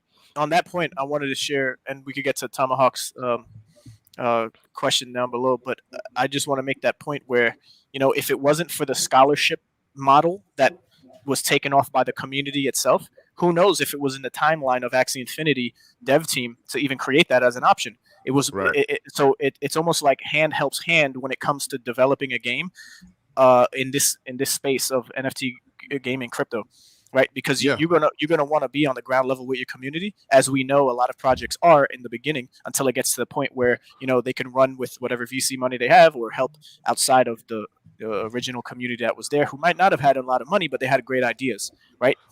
Yeah. So that goes back to like what Jesse was saying earlier today, and what like I was saying last week regarding Facebook, right? Is that being in touch with your community and being decentralized where you're building from is what's going to give the power to these networks as they grow, right? If you're listening to the people that are using the product and onboarding their ideas quickly enough, or allowing them to onboard their own ideas, that's where the power's at. It's not in centralized control or leadership. It's all about bringing power to the people at the end of the day. Absolutely. And that's, if with Tomahawk's question back up there, a great lieutenant in our Spanish Legion of Rome. Shout out to Tomahawk. He's been with us for a long while, and we appreciate everything you do, as well as every other lieutenant and community member in the guild. And and that's the main reason. That's the main idea behind the Spanish community inside Rome. We want to help everyone grow and learn about crypto. So, without a doubt, this isn't possible without the community that we're cultivating in Rome. To be able to help many people, it's many people who can help many people. You can only help a group of people so much yourself until you're either spread out too thin, and it does take a tribe to take care of one person. So the more the merrier, and we're all on the same page. We'll get farther together.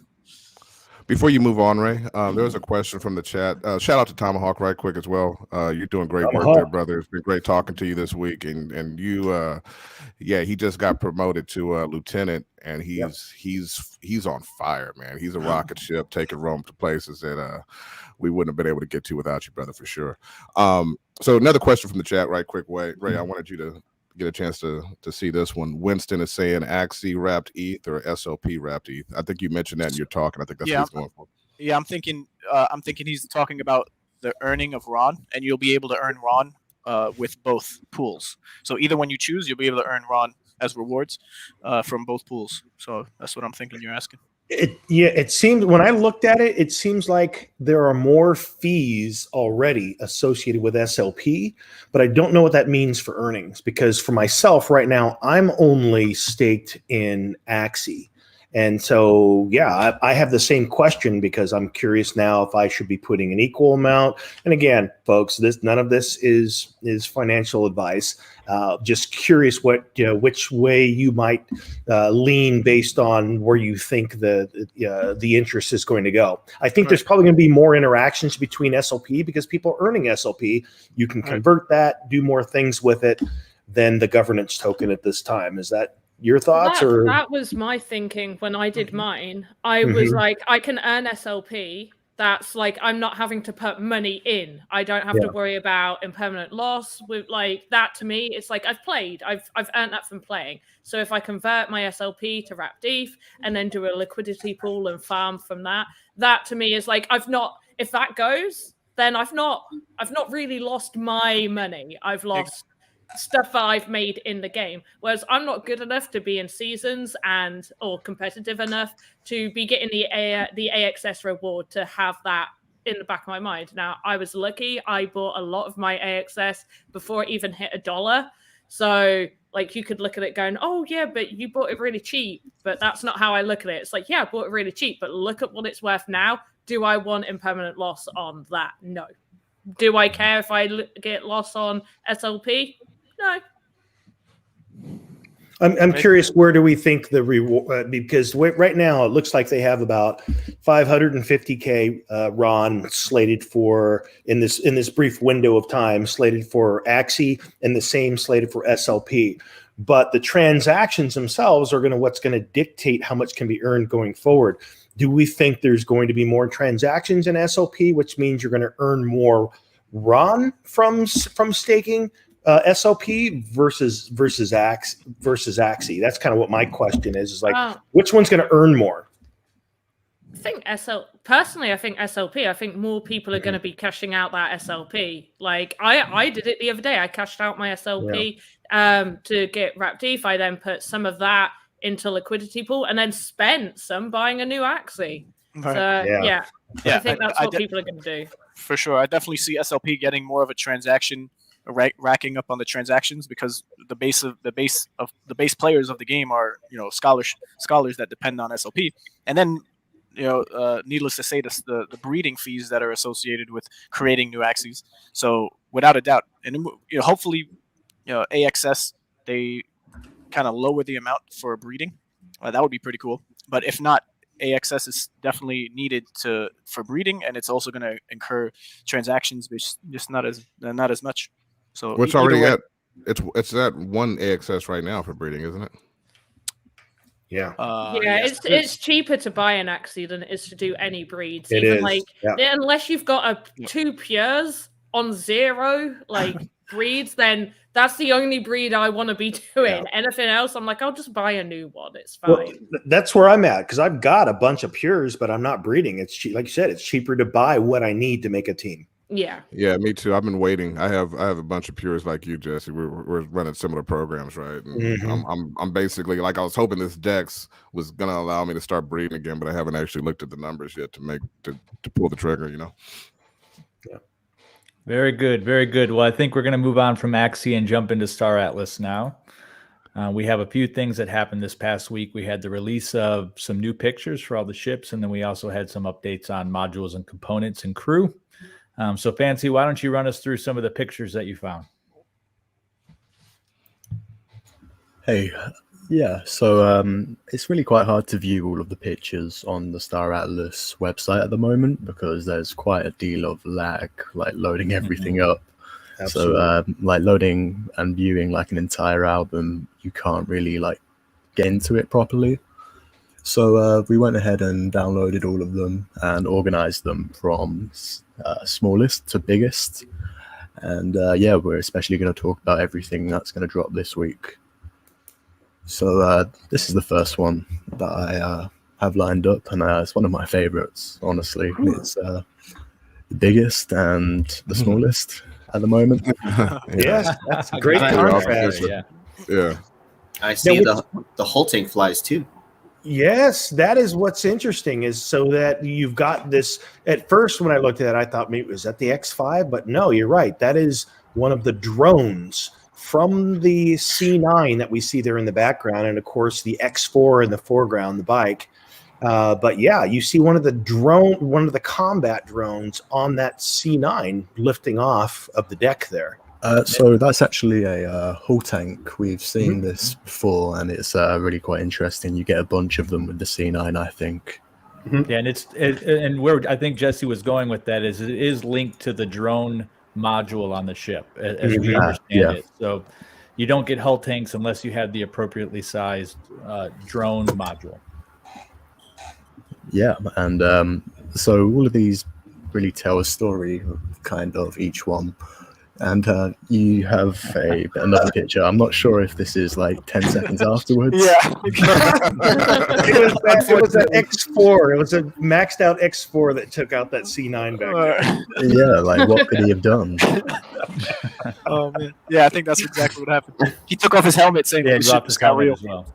Yeah, well, you have to see him smirk as he like flies away. Yeah, that's right. So can you go back to that first C9 shot there? So as someone that owns a good number of the Guardians, when I first saw the stacked stats for this thing, I was like, wait a minute. I kind of feel like we're getting ripped off a little bit here. This thing is 100 meters longer than the Guardian. It's 30 meters taller.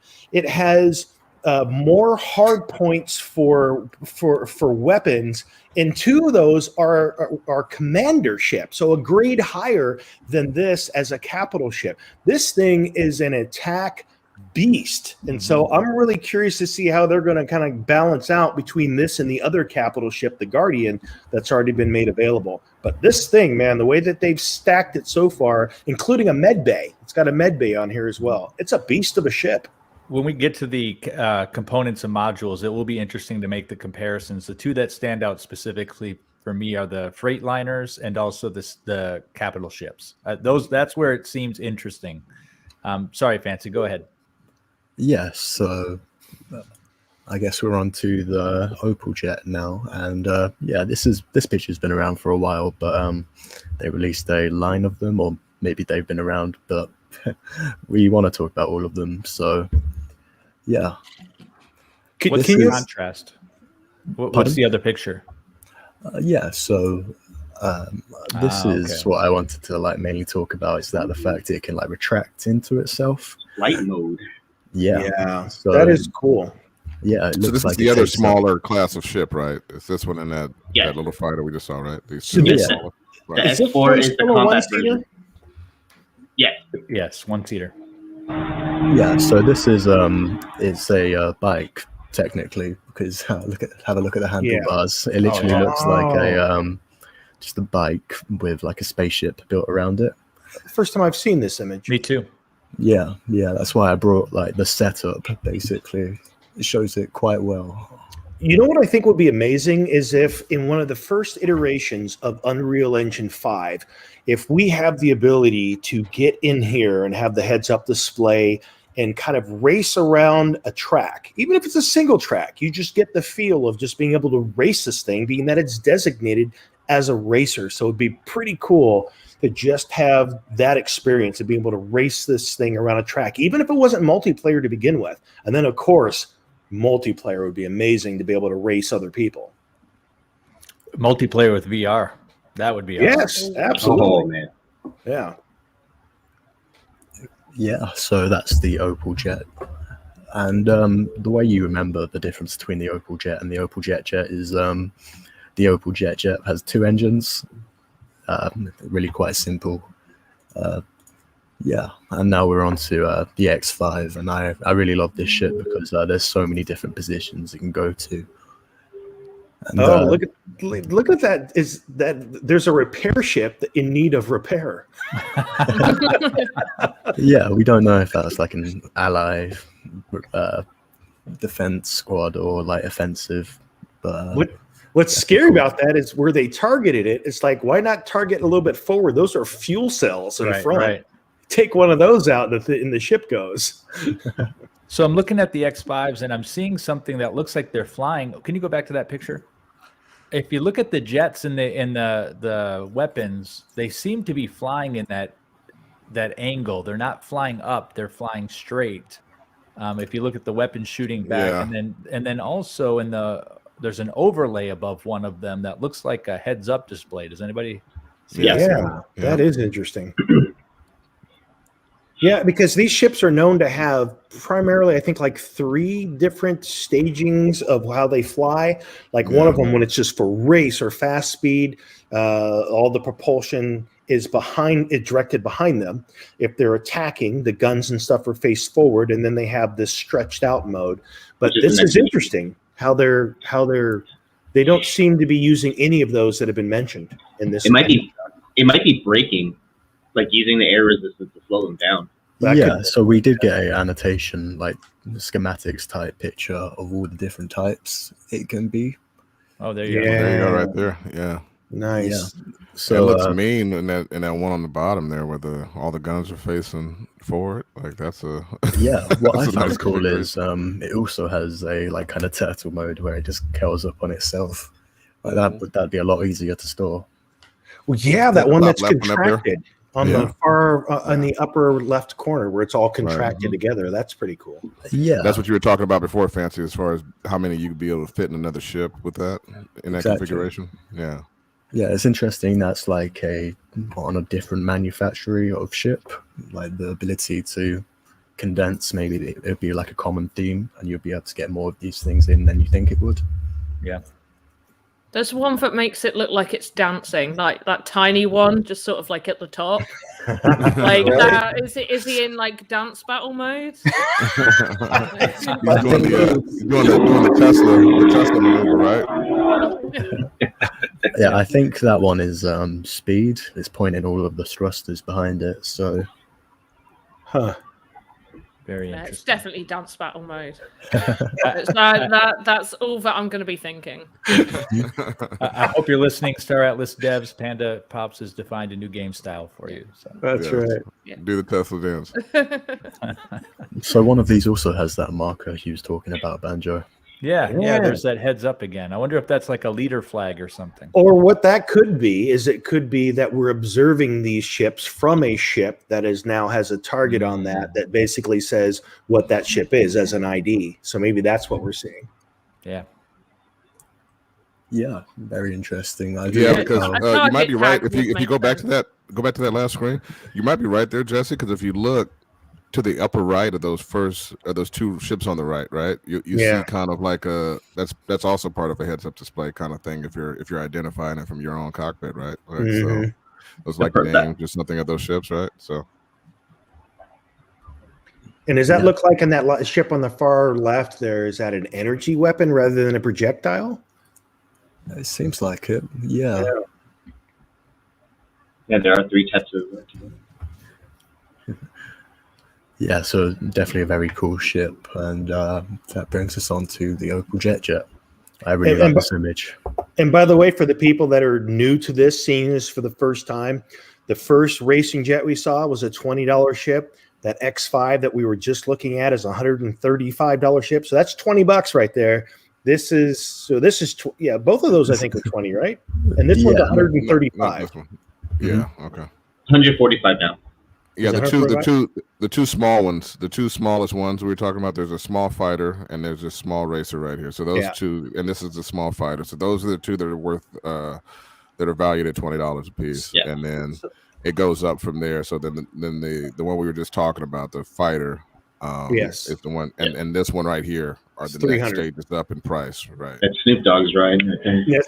Yeah, right. So that gives you an idea of your point of entry. If you're looking like, well, okay, if I want to participate in Star Atlas, what is the cost for me to buy a ship? So these are your entry level ships, and these are the costs between them. So yeah, this is the Jet. One other thing I'd just like to add really quick: the X4 and the Opel Jet. So the first two $20 ones. Wagner's already said multiple times that even if they run out, the team themselves are going to keep creating more because they want a low cost of entry for any new beginners that come in. Right. That should be the case. I agree with that, Joyce. Yeah, you got to. Yeah. Yeah, it'll definitely be interesting to see how many affordable ships and like the amount of variety they offer. What'll be interesting also is like the collectability. Yeah. I don't really see like an extra small freighter or anything like that coming around. There's definitely a lot of limitations on the bike class, but yeah, it's interesting.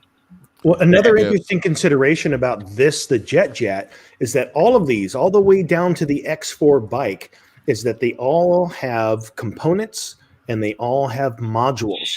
And so while there is nothing immediately on this Jet that says it has firepower, it does have components. So who knows? Maybe you'll be able to install some components or modules that do make it so that this thing can defend itself.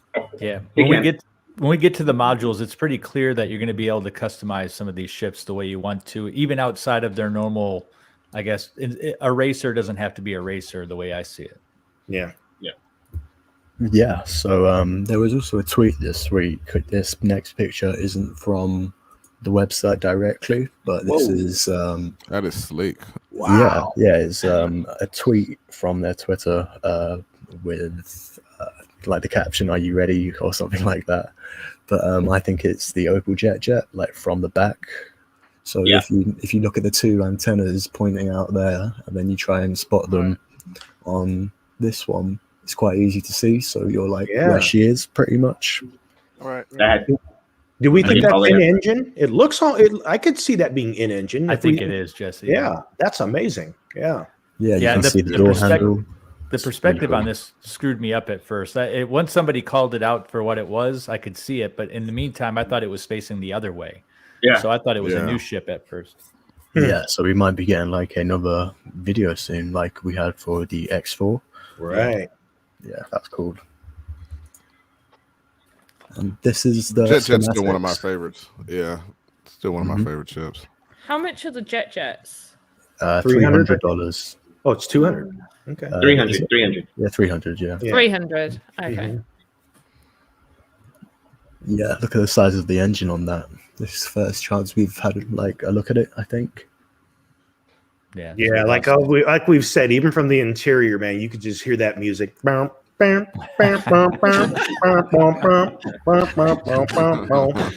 has got to get in this ride here. He's got to. It just has all the look for it. Thrusters on the front side, underneath the front side, bouncing it as it goes. Yeah, it's just a cool ship that once it sells out, it'll start to become in high demand. Like as soon as races get added, this will just go straight off the shelf. Is it sold out? Is it all on secondary now? No, there's a big batch of original left. Yeah, it's like the first ship that hasn't sold out properly. I mean, there's every opportunity for Snoop to get in here. To be honest, I mean, he's in the metaverse, he's in Sandbox. You know what I mean? So you saw he just released a video where he did a spaceship recently. Yeah, he's fully he's coming to the metaverse one way or another. So which metaverses he decides to spend his time in is going to be, that's everybody's own personal choice, right? But he's definitely coming this way. Him and Mike Tyson. I've been watching all these guys on Twitter. They've been getting their PFPs and they're doing their thing. As long as it's not on Meta, I think we're good. Exactly. And when it comes to the future of ship racing, I'm surprised this ship in particular hasn't sold out, because it's touted to be one of those faster traveling ships. Well, I think that no one knows what the actual utility is yet for a race ship. We understand that in a world of conflict, the purpose of a fighter, we have an idea of what a freighter is going to be used for, with getting crafted goods from point A to point B, or mined goods. But a racer yet, we have an idea that you race it, but we really don't quite know the utility of that. I mean, we have our suspicions and things that we're doing around what racing could be, but I think that's the piece where people don't really know. How does a racing ship fit into a space world of conflict? Yeah, it just really fits into quite a weird niche. It's too expensive for like a lot of people, and it's not expensive enough for all the other people, because really is, you want like a luxury. If you're going to want something to just like be really fast flying around doing safe things, or you're going to want this if you're going to go into deep space and you don't want to fight. And I sense that this has warp drive as well. I think it does. And so I think that this is going to probably be the vehicle of choice if you're just trying to get one or two people from point A to point B going across the star system or something a little bit further. You're not going to really want to do that on a bike. We don't know really the X5's capability. The X4 just seems like, you'd have to have some shield around you. Otherwise, you're not really protected from deep space, or, from space and in the atmosphere itself. So, yeah, I think this is probably the most comfortable distance ride to get you from point A to point B. Yeah, it'd be cool if this has a missile. I can't remember, but just having like one shot on this where you can defend yourself, that'd be quite cool. And then you just have to run. It does have weapon hardpoints. Yeah, but missiles would be quite overpowered, I think. What do we got next, Fancy? The Amboy, the first ship on the sale this week. Yes, sir. This is the one. I like how they show this thing essentially coming out of the water, which means that this thing can travel through. We've never seen any other ship. This is the first time we've even seen a ship that is within an atmosphere, but it's also coming from below the surface of water. It's a small ship. It's listed as a bounty hunter ship. Is this one in anyone's sights? Any of you guys picking up any of these? Oh, I'm getting one for sure. Yeah, me and Banjo. Me and Banjo both like this one. This one, I mean, this is being a bounty hunter, right? Like you got to be able to get in these little kind of areas, right? So underwater, in asteroids, you got to be able to hide out and stake out. So apparently it has good stealth capabilities and all that too, right? So. And this is a great ship to understand hard points, because this ship comes with 2 extra small hard points and 2 small hard points as far as weapon systems. And you can pretty clearly see in the center you've got your 2 extra small, and on the ends of the wings you've got your small hard point. So it's pretty clear how that's going to show up in the game. As it relates to the water, Jesse, I got the idea this was strafing across the water. You think so? Yeah. I don't know. I mean, that's what I'm looking at. It kind of looks like a bird, just sort of like swooping along the water. Oh, okay. So if you look at it like that, then this is like kind of facing down and it's kind of hovering, looking into the water, like ready to shoot down or something. Right? Flying forward, Right. Because it wouldn't make too much sense for the weapons to just be like purely facing at the back, because how much range of motion is that those front ones going to, like the 2 right close at the front, going to be able to turn around if you're looking at it with the front of the ship being going outwards, like as if it's going up out of the water, whereas it makes more sense that the front of the ship is where the weapons are pointing currently. Yeah, I think you're right. You got those fins on the back too. Those are steering mechanisms, right? So it makes a lot of sense, Panda. I think there's a lot of interest in this vehicle. We know on the Ash or Hypocryptic did that podcast or Twitter Spaces event, and this was a big topic. There was a lot of people who are planning on being bounty hunters, some who were kind of throwing some rep out there and trying to brag about how they were going to kill everybody. I think there's a lot of people who are like fledgling PvPers who are looking to get in quickly, kill somebody, take a body, and get out. I think a lot of us are planning on doing something like that. And then to answer Tomas' question, 1,200. Yeah, it's pretty pricey. And then one other thing I want to add: look at the size difference between an extra small hard point versus a small hard point. Yeah. Like that's pretty big. I thought the difference was going to be a little bit smaller than that, but it's almost double the size. And going back to Banjo just mentioning Hypocryptic, she's done that. What's that? 2 weeks in a row, she's done these Twitter Spaces where she's got a lot of the Star Atlas community together to talk about. I think the first week was guilds, and then this last one was about these ships that just come out. So any of you that are on Twitter, make sure you guys check out Hypocryptic and get involved with the space, because she's bringing a lot of cool people together. You're getting to hear a lot of cool commentary and learn a lot about the game and about the community. Great source of intelligence, because everyone likes to talk, it seems. Yeah. So a couple of things on this ship here is that lengthwise, if you want scale for how big this thing is, it's pretty much as wide as it is long. It's 25.5 meters in length, 23.7 meters wide, and about 10 meters high. Classified as a small ship that is rare in class. Designated, obviously, as a bounty hunter. It's got 1 single pilot. It's got something in the neighborhood of about 12 different components. As you know, has already been mentioned, there's some of the base ones, like all the ships will have pretty much a tractor beam, a shield generator, an impulse engine, warp drive. So again, long distance. It's got radar. It's got 2 weapon small slot hard points, 2 extra small slot hard points, 1 missile bay, a countermeasure bay, which we still really don't. I mean, is that going to shoot flares? What is a countermeasure bay going to do? And then it's got a reinforced hull, but only a small slot. And then for modules, it's got just 1. And because it's a bounty hunter, it has a brig. So it's going to be, when I think of it, I think in terms of you guys, on the Mandalorian, when he's got those little slots where he just freezes them and sticks them in the cold storage. The carbonate freezer. Yes, that's kind of what I think about for their brig. Yeah, I mean that's the selling point for me right there is the brig, right? Because you got to be able to lock those criminals up, when I catch them. So that's my very favorite key, thing, right? My favorite thing is the spooky searchlight. There you go. Oh, there we go. Yeah, I love it. The first time I saw this, I didn't realize there was a person it was chasing after. You can see like the silhouette and the sniper. Yeah. Don't know how I missed that. Oh yeah, he's got that sniper rifle that we've seen on that on that Oni. Yeah. Mhm. Oh yeah. And look how much more substantial those weapons look in that picture as well. Yeah. Yeah.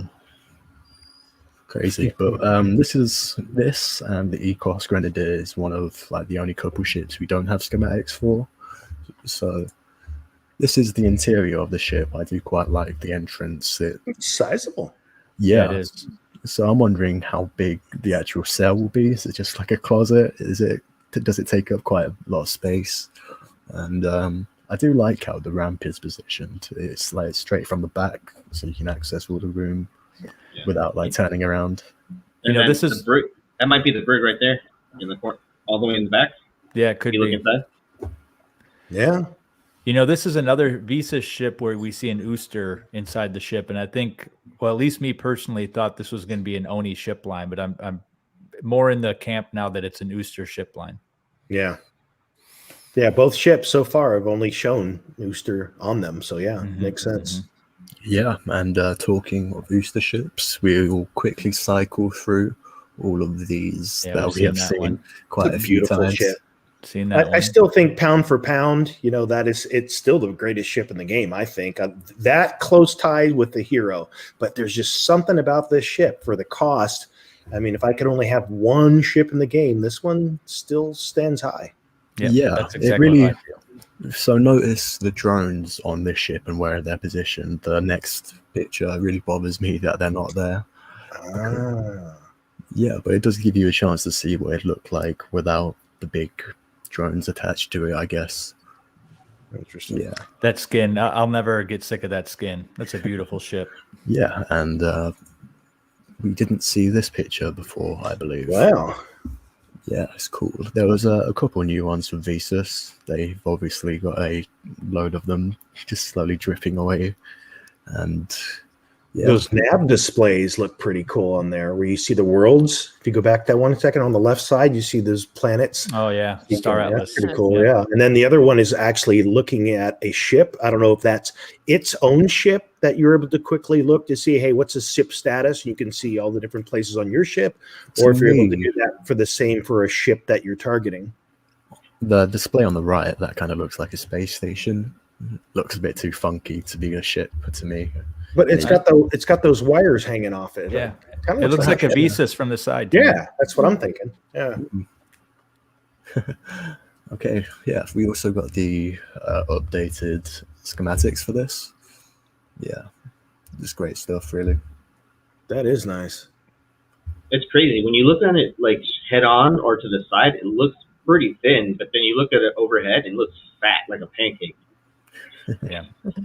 And and this thing, and again, it's designated as a data runner for its class, and I think it holds up to that. And when you're looking at all of the different modules and the things hanging off of that, it's definitely going to be a ship that is able to scan long distance and give you a lot of information.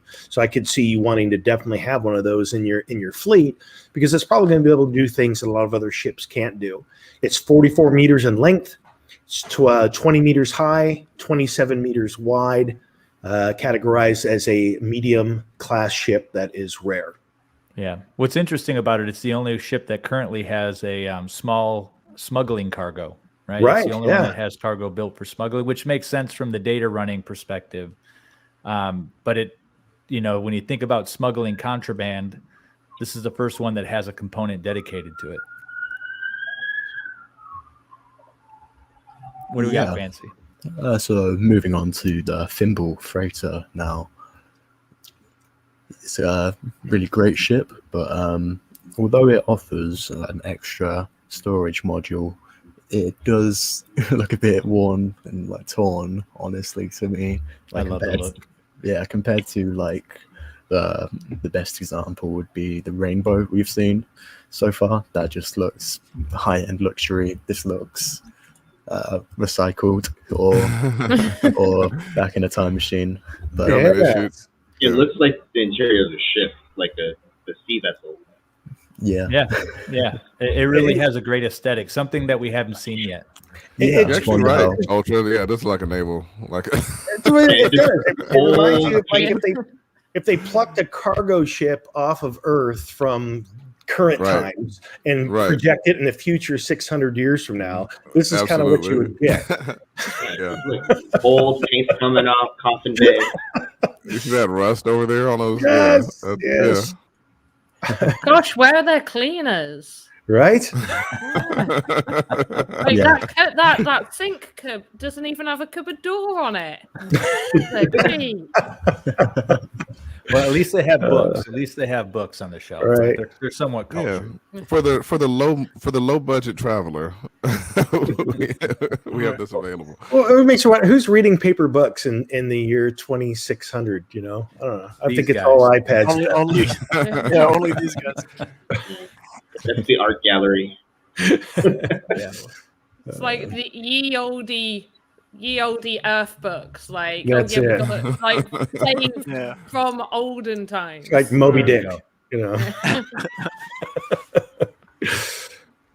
And by the way, this thing is just for, again, people looking, and this is a great schematic of it. It's 123 meters in length, 17.7 meters tall, and 30 wide. And we've all speculated this on past. You can see those 4 squares in that diagram there. Those are cargo containers, and our assumption is at this point is that they're similar to the cargo containers that we see on Earth now that travel on ships. So it's an interesting choice. I think it's the most unusual ship layout that we've seen that kind of hails back to early Earth.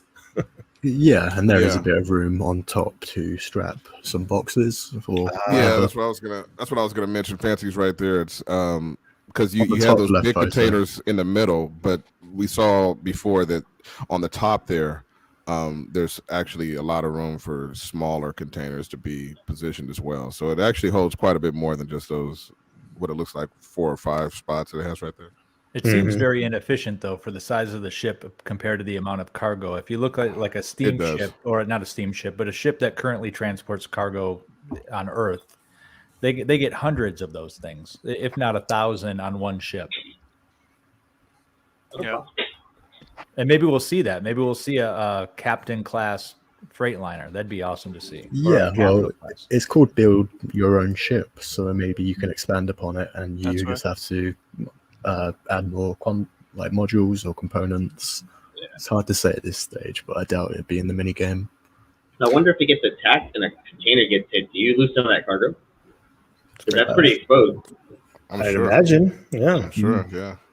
What's Go ahead. I was just kind of thinking about what you were saying, Banjo, about the real world, right? So, I mean, is that opening up the opportunity for them to come up with a capital level container ship then? Seems that way. Because you're right. This is not a lot of containers from current standards, right? Like if you're shipping containers, like you ship way more than that, and that's on this planet, not interplanetary. Yeah. Well, the ocean and gravity are 2 different beasts, really. And the other thing that's strange about this one is this one seems to be structured for operating within an atmosphere. However, we have seen or have hints towards structures that act as elevators, meaning transporting goods from the surface to a star-based system.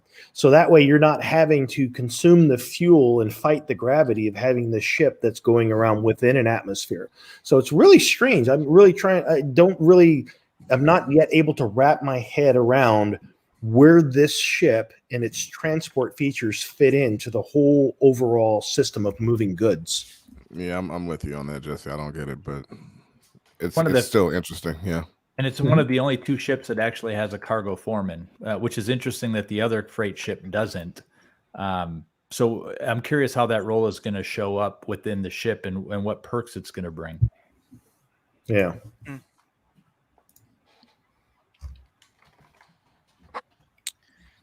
Pierce. The F4. So the thing we've learned about Pierce so far as a manufacturer is that it's about combat. I mean, does anyone think that Pierce is anything other than mud? I mean, it's got to be mud, right? Absolutely. Well, I it's a think cop so. car, right? Like the version of this ship. Actually, this one right here, actually, I think might be the police vehicle, isn't it? Yeah. Sorry, I was muted. Yeah, it's a police vehicle. It's part of the Right. Pierce Council. All of these that have white skins, they're going to be like the NPC securities type. So And there is also a police mode model of the X5 as well, which also still is Pierce. Yeah. Winston from the chat dropping that alpha. Pierce has confirmed mud 100%. Kaboom. Yeah, this is a ship that's 38 meters long, 7.8 high, 7 wide. It's medium class. That's not the right ship. Sorry, my bad there. The Pierce F4 is 40 meters long, 9 meters high and 25 wide, classified as a medium rare. Yeah, and it's really cool seeing like the progression of this because it's all like the police using this, and you can see them all in like each of the pictures. It's from like the same scenario. And that one looked like it was actually on a ship. I never really thought about that before. It was loading crew, but it looked like it was actually on the deck of a ship. Looks like a C9. C9. Yeah. Yeah, I bet. That's cool. Yeah. And one of my my two favorite pictures from this are these. Wow, that is because cool. they're from like it's the same moment in time from like different perspectives. Interesting. Yeah, really cool. There's a big missile. I think they're drones. Or do you think they're missiles? I wouldn't be surprised. It does have it's a missile. It has a large component for missile. Okay. Well, what's interesting is that they do have like 3 soldiers in there as a point of reference for like height and scale. Mm-hmm. And one thing I do like is at the top there's a pulse drive, like where the ramp is, so it kind of when it's not in use, it's in use in a way. It's just efficient to me. I like it. So not to walk us too far back, but Azrite Arts has an interesting comment from the chat. And this kind of goes back to what you and me and Banjo and Fancy Ed were talking about as far as this freight ship, right? The largest ships today can haul 24,000 containers, equal to a freight train 44 miles long. So obviously, freight trains don't normally run 44 miles long, and so maybe our ambitions are too high for these freight spaceships, right? Like maybe they're not going to carry really that's that many containers. That's pretty fascinating. So the largest ships that cross the oceans right now hold 24,000 containers. Wow, that's huge. That's what I'm saying. Yeah, I've watched a couple YouTube videos on it recently. They go like I want to say like 11 stories deep, and then they stack 11 stories above the ocean as well. So yeah, crazy. Yeah, no, it's definitely doable. I look at them all the time out in Long Beach out here, and they have they're several stacks high, and they go across the entire ship, and that's just the surface of the ship. You know, you also got the interior. So yeah. So the interesting thing about this is that it's double the cargo size of our next ship, the Rainbow Arm. This is a really cool picture. It's a beautiful ship. This ship is not only beautiful, it's a strange ship in the whole fleet, because this ship itself, it's got a strange shape. It's designated as a freighter, but yet it's not really this ship that you think you're hauling around raw resources in. It's a beautiful ship with an art gallery, and more than anything else, it's a ship that has a warp drive and a impulse drive that is a class above its grade of ship. So which means that this thing will haul ass. It'll get you anywhere you need to go much faster than any other ship in its class. So it's a strange ship to be labeled as a freighter. Yeah, 100%. I think it might be like I'm thinking of it like a fast courier where you need the extra protection. Because doesn't it also have like double the weapon turrets as well? Yes. But it's graceful and comfortable and really decked out. It's like a Cadillac in many regards. Yeah, it seems like they're covering all the bases for people's interests here. You know, if you want to transport some goods faster, but many trips, you'll be able to do that. But then the trade-off is, you know, Atlas and what you're spending. But I guess it depends on what the situation calls for. You know, you want to diverse in ships as you are in crypto. It's always the best way to go, in my opinion. Not financial advice. That ship has bona fide written all over it. Like I think that might be my favorite one. Is the like that's I don't know. It's just the way it looks. It doesn't even have to have a whole lot of utility to it. Yeah. But the whole block of cheese look is definitely me. I don't know why. It's 38 meters long, so it still falls in that category of you know, like you know, what's the a couple of the ships that we've already talked about, you know, like whether it's the Mandalorian ship or whether it's, you know, what's the ship from Star Wars, the one we talk about all the time? The Millennium Falcon. It's just similar lengthwise. Mm-hmm. Mm-hmm. Yeah, so the pictures on this, it's my favorite pictures at the moment, honestly, just because of the way this schematic is organized. All of the people here, they're in the pictures. So this is one of the perspectives, and it is the cockpit. So you would sit in this strange little seat here, looking at a corner, and I assume there's like some holographic like pop-up. That's at the front of the block of cheese. Yeah. So if you look back at the schematics, you can see where it is right at the front, and there's another co-pilot. Yeah, that chair there just seems like it's designed for me too, like that little boxy chair. Yeah. I don't know. I just love this ship. It's crazy. What I think of, I think of the ship would be kind of cool. I mentioned this to Fancy offline. Is like I could see converting this ship into a space motorhome for comfort travel. I like that, Jonah. I think that's what it is. It seems like a yacht to me. Yeah. That's what it is. Yeah. And Jesse, you said that it's 38 meters long. Yeah. Well, they must have like a 15-meter art gallery because it's the only one that has art gallery at the moment. It does. Yeah. It's got a single captain, one pilot, one co-pilot, and one engineer. Got all the traditional modules from the power supply, warp drive, radar, tractor beam, a countermeasure bay, 4 weapons hardpoints, even though you really can't see where those might be, 1 missile bay. And then for modules, it's got cargo, 1 mess hall, 1 art gallery. Yeah, I really like this is my suspicion of what the art gallery is, because it's not labeled on the schematic. So one of the things you might not realize about the other ships is barely any of them have stairs. It's kind of a flamboyant, expensive thing, I guess, when designing a ship. For example, this is what the Calico Hero does. It has a little elevator, takes up like maybe a fifth of the space.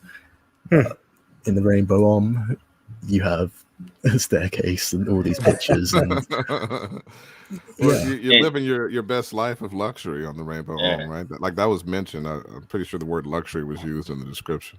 Yeah. Like, here's a moral dilemma for you. Would you pay for a carpet, or would it have to come with the ship? It's got a Star Atlas poster on the wall there. If it was Gala Games, you'd be paying for that carpet. Yeah. All I know is I want to have the Rome flag, like just you know. And I feel they missed an opportunity with the crew. They could have had a concierge on this ship because this one obviously needs it. Yeah. So take notice of where she's standing there, and then you can look at where she is on the ship. So she's like just walked up the stairs in that one, and she's in the common room too, and in where is it? The staircase below her. Great observation. Yeah. And I'd say for a freighter, it also has a what is it? I'm looking at it right now. It has cargo, a mess hall, and an art gallery. Yeah. And it's like, Jesus, like where's the? All right, like I would have had more room. I would have wanted to add more cargo space, but I guess people need to eat. Yeah, we've talked about swapping out the art gallery, but if it's like the staircase area and you just put a little elevator there, you can have like a small module. That'd be quite cool. But I might just keep the staircase swag. And it might say something about aliens or the Oni race, as they're more inclined to respect and appreciate art. Because I don't know if there's any other ship that has an art gallery yet. So aliens have lived a long time. The ONI Faction. Yeah. Who knows? But at least now we know that it's a module. So if you have, and it's a small slot. Right. So if you got a small slot on your ship, you can probably install an art gallery. Yeah. Okay, so we've already covered the hero in probably more detail than any other ship. Yeah. So, and also the Guardian in a way, so we might just show the one picture that's new for them. But here is the Thimble Ecos. Wow. Grenadier. That's landed. Mm-hmm. Didn't think it would look like that when it's landed. Yeah, we haven't seen many ships that are on land apart from the smalls, so large might be like the highest you can go before you can't dock on land. The amount of weight the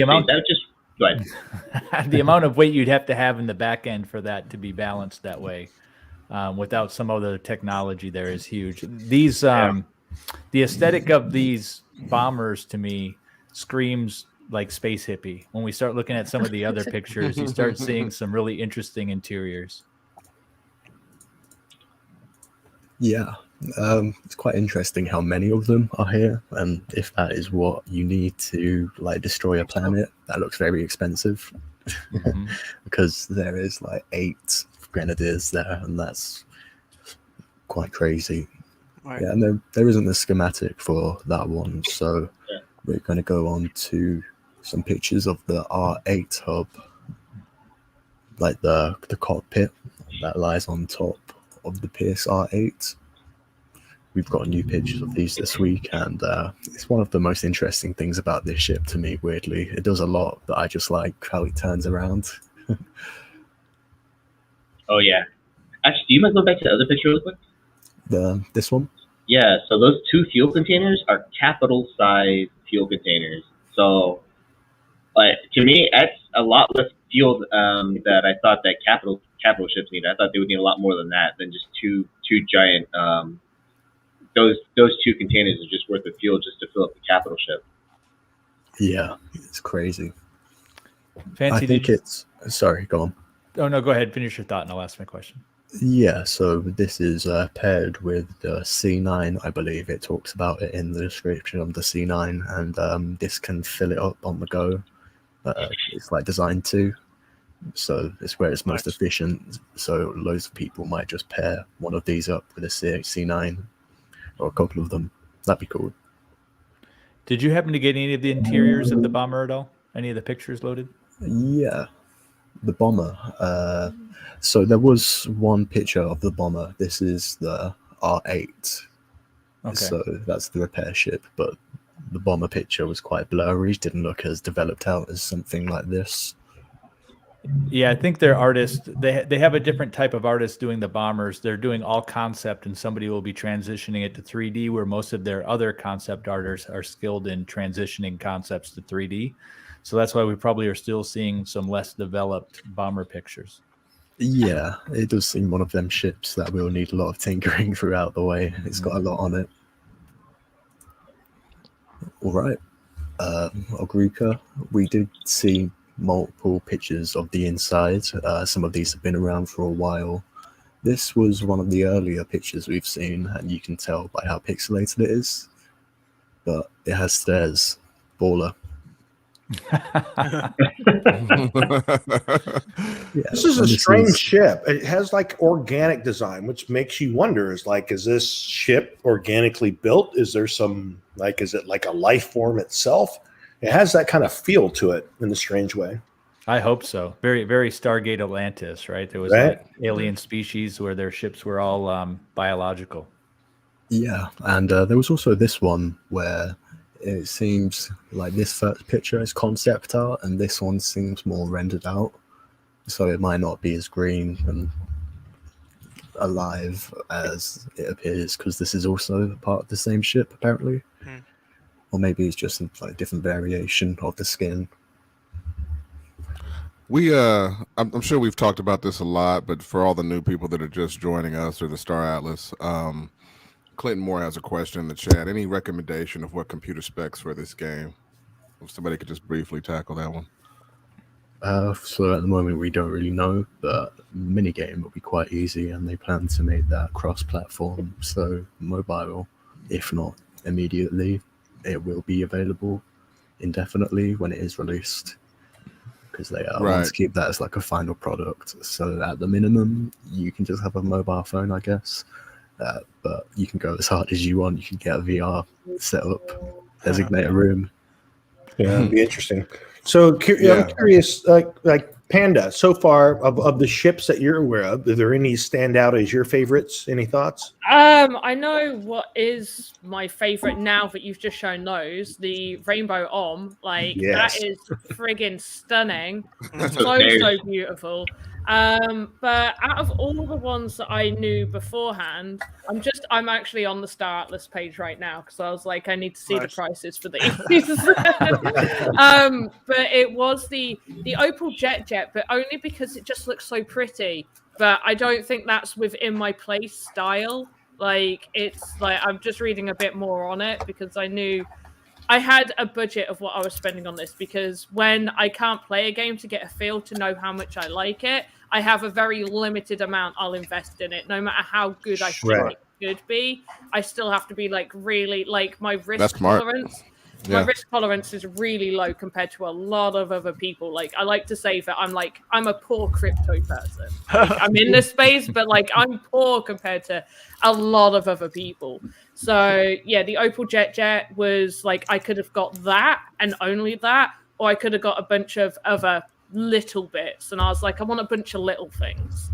And but yeah, I just think because that seems more like weaponry. And I don't really want to be battling. I want to just be mining or doing something like that. So yeah, I'm just looking right now. So I don't know what I want to perhaps buy. But the Rainbow Arm will be way out of my budget. I know that much. How much is that? Oh yeah, no. One thing you have to remember, it's USD. So not pounds, so it's going to be less. So it's a little bit cheaper. Well, yeah, it makes you feel better.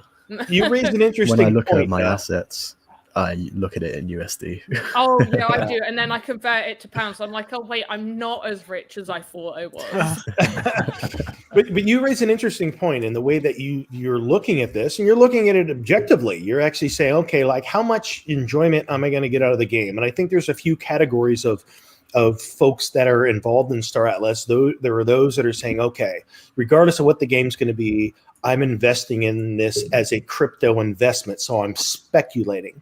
And then there's others that are saying, hey, you know what? But I want to play this as a game. So how much will I like this game, and how much do I want to put forth? Because the barrier between just playing the game, there's still one there, because as you can see, these assets are costly.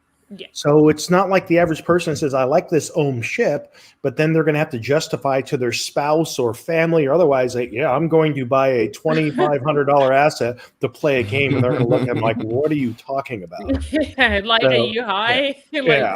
What is wrong with you? Because I had that issue a lot, trying to get stuff in crypto, where I'll talk to my partner and be like, if it's over a certain amount, even though it's my own money I'm spending, because we don't really share our finance, we're both separate.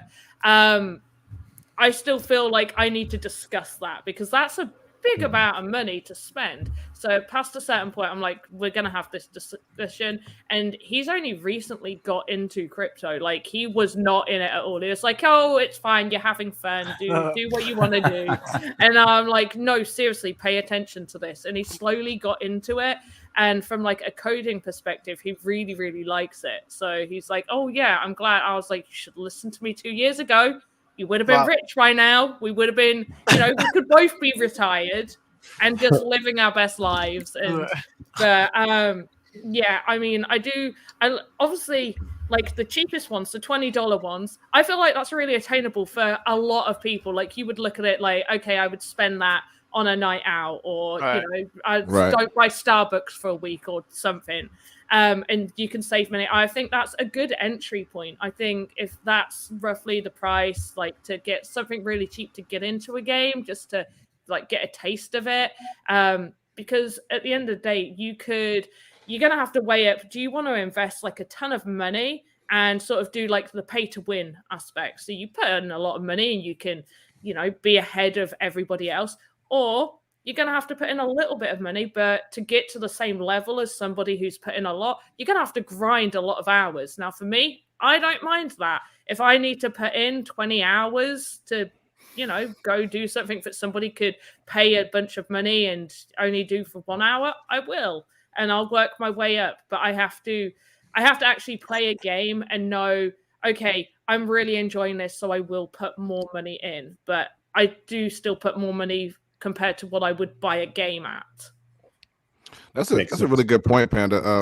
Shout out to the Star Atlas devs, because they did that better than any other game in the space so far, right? Is they have the biggest buy-in range of any game. You can come in for $20 and you can play the game and have a reasonable asset that allows you access, or you could spend, we all know there's going to be multi-million-dollar ships coming out as well, right? So $20 to a couple of million, that's a huge range, and nobody else is doing that.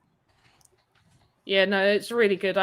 Because I think that's really important as well, especially if you want to start onboarding more people within blockchain gaming. You've got to have those entry points that hit people that have no idea about it, but see this cool game and want to get in.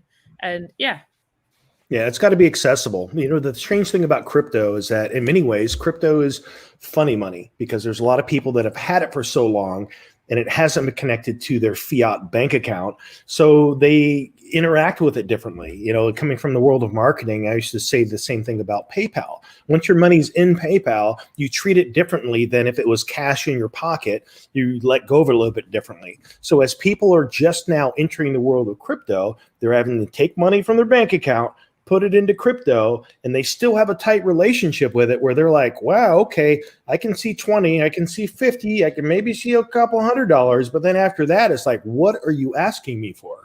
Yeah. So Fancy, you said you had another picture for us. Yeah, this is, there was plenty of weird ones attached to the C9, and this is the one I want to talk about the most, because I had no idea what it is, but it looks cool. Now, is that the back end of the base? I mean, with the fuel tanks attached to that underneath? It seems like it's on a track, because I've seen that track, that little piece in the back. We've seen that on the ships themselves, like a rail. So, yeah, but that whole other piece looks like it's something separate. But is it machinery? Is it detached? Yeah, it's strange to kind of anticipate what this actually does, what its function is. It does look kind of weaponish, but at the same time, it's on like a fixed point, so it wouldn't be very good unless you would like drive to where you could actually fire it, I guess. Yeah, but, yeah, it's a cool picture for sure. Very interesting. And we had a question in chat that is probably worth popping up and just talking really quick. We haven't heard any updates on usernames. I think they're expected to come in January based on the roadmap, if I'm correct. Maybe like January to March. Yeah, sometime next year. And I think there's a lot of people who are concerned about paying for a username. It is supposed to be a vanity name. You don't have to have one. And I think some people are a little bit up in the air about the fact that it's competitive to get it. So for people who might have some level of celebrity or renown, they may be up against some competition for their own name, which I disagree with, but I'm not the person who makes the games or the decisions. Any thoughts on that? I think like we've been talking about, as far as the communities and how important these communities are to these projects, right? I think it's important for us as a community to stand up on these issues that we think are important. And I agree with you 100% on that, the shopping channel. In games past, you got in early and you got your name, or you had to spell it a certain kind of way, and that was the end of that. Nobody was able to just You didn't have to. Like, the idea that I'm understanding that they're trying to do is you got to submit your name and then everybody gets a chance to steal it from you. That's not okay to me. Yeah. I would rather somebody just steal it from me outright because they're thinking the same way I'm thinking, and I have to do something different.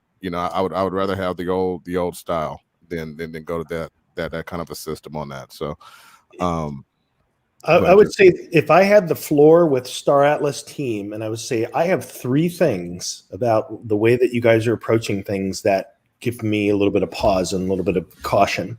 One of them is the naming, because it's like you're creating a bidding war, and that creates a little dissension within the community itself. I think especially if they're going to do that, they should at least say anyone that's been an early adopter, you have posters, you get a name. So you can grab your name. I think the same thing should happen with land, because land is also going to go into this bidding war.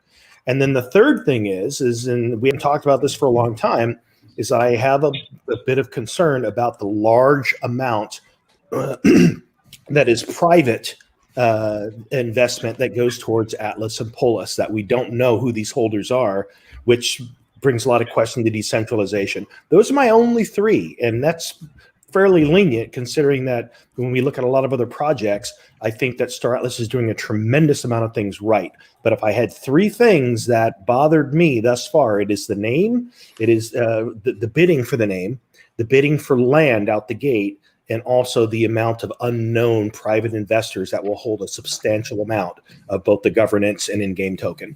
When it comes to land, you brought up a good solution there, Jesse, because right there you have the way to give people their names, right? Like, because people's, I don't know what that okay, because people's wallets can be connected to Discord now, and because they have a Discord, they could easily whitelist all the names that are in their Discord right now and give those people that have been in the community forever their names without any kind of difficulty. So I mean that's an easy fix right there that you just mentioned. I'm sorry about that, Ray. Go ahead. It's all good, man. So when it comes to land, I remember the team looking back at it after the community spoke up about it, and they're going to reconsider the not having an auction from last I remember reading. So, but agree, I think the name situation should be the same way, where it shouldn't be that. And from the private investment perspective, the piece that I'm most concerned about that is if they become the de facto faction leaders because of so much polis. And these aren't people who may be actively working the political side of the game. They just have it by nature of money. And it was an investment that the public or the playing public couldn't match, right? You was no way we're going to get up to that level of investment to be able to take over a faction if they allow those people to be the faction leaders. For whatever cost they got it for. That's the other thing. We don't know what they got, what pennies they could have even gotten it for, which wouldn't even have made it so that we could match the same investment to show up at the same scale. Yeah, I agree. So I've said this before with Gala. I'm going to say it here as well. I'm cautiously optimistic that the dev team will do the right thing and not allow that to be an impact, because we know that there's a lot of people involved in this game. They have a lot of aspirations with how they want to show up and what they want to do and how they want to earn with it. And I hope it doesn't turn into a function of kind of a whale game in the faction game. So with that said, I think we are done with pictures. We've gone around 2.5 hours today. It's one of our another marathon session for the Metaverse Nomads. We had special guest Panda Pops today. We really appreciate you coming. And thanks for hanging with us as long as you did, for sure. No, it's been fun. I didn't even realize how quickly the time was going by. So and we as we do with other guests, you have an open invitation to come join us whenever you want to be a part of the panel, whether it's talking about Star Atlas or Axie or any other game that you might be interested in. We love having other people who are out in the space and have a voice and an opinion to share their thoughts here as well. Yeah, I'd love to. Fantastic. And then for those of you who are watching, you can find Panda Pops at Panda Pops 7 on Twitter, Panda Pops on YouTube, and on D Live, it's Panda Pops 90 on Twitch. I think I might have screwed that up. Correct me if I'm wrong, Panda Pops. It's Panda Pops on YouTube and D Live, and then Panda Pops 90 on Twitch. Very well. Because I'm 90 years old. Yes.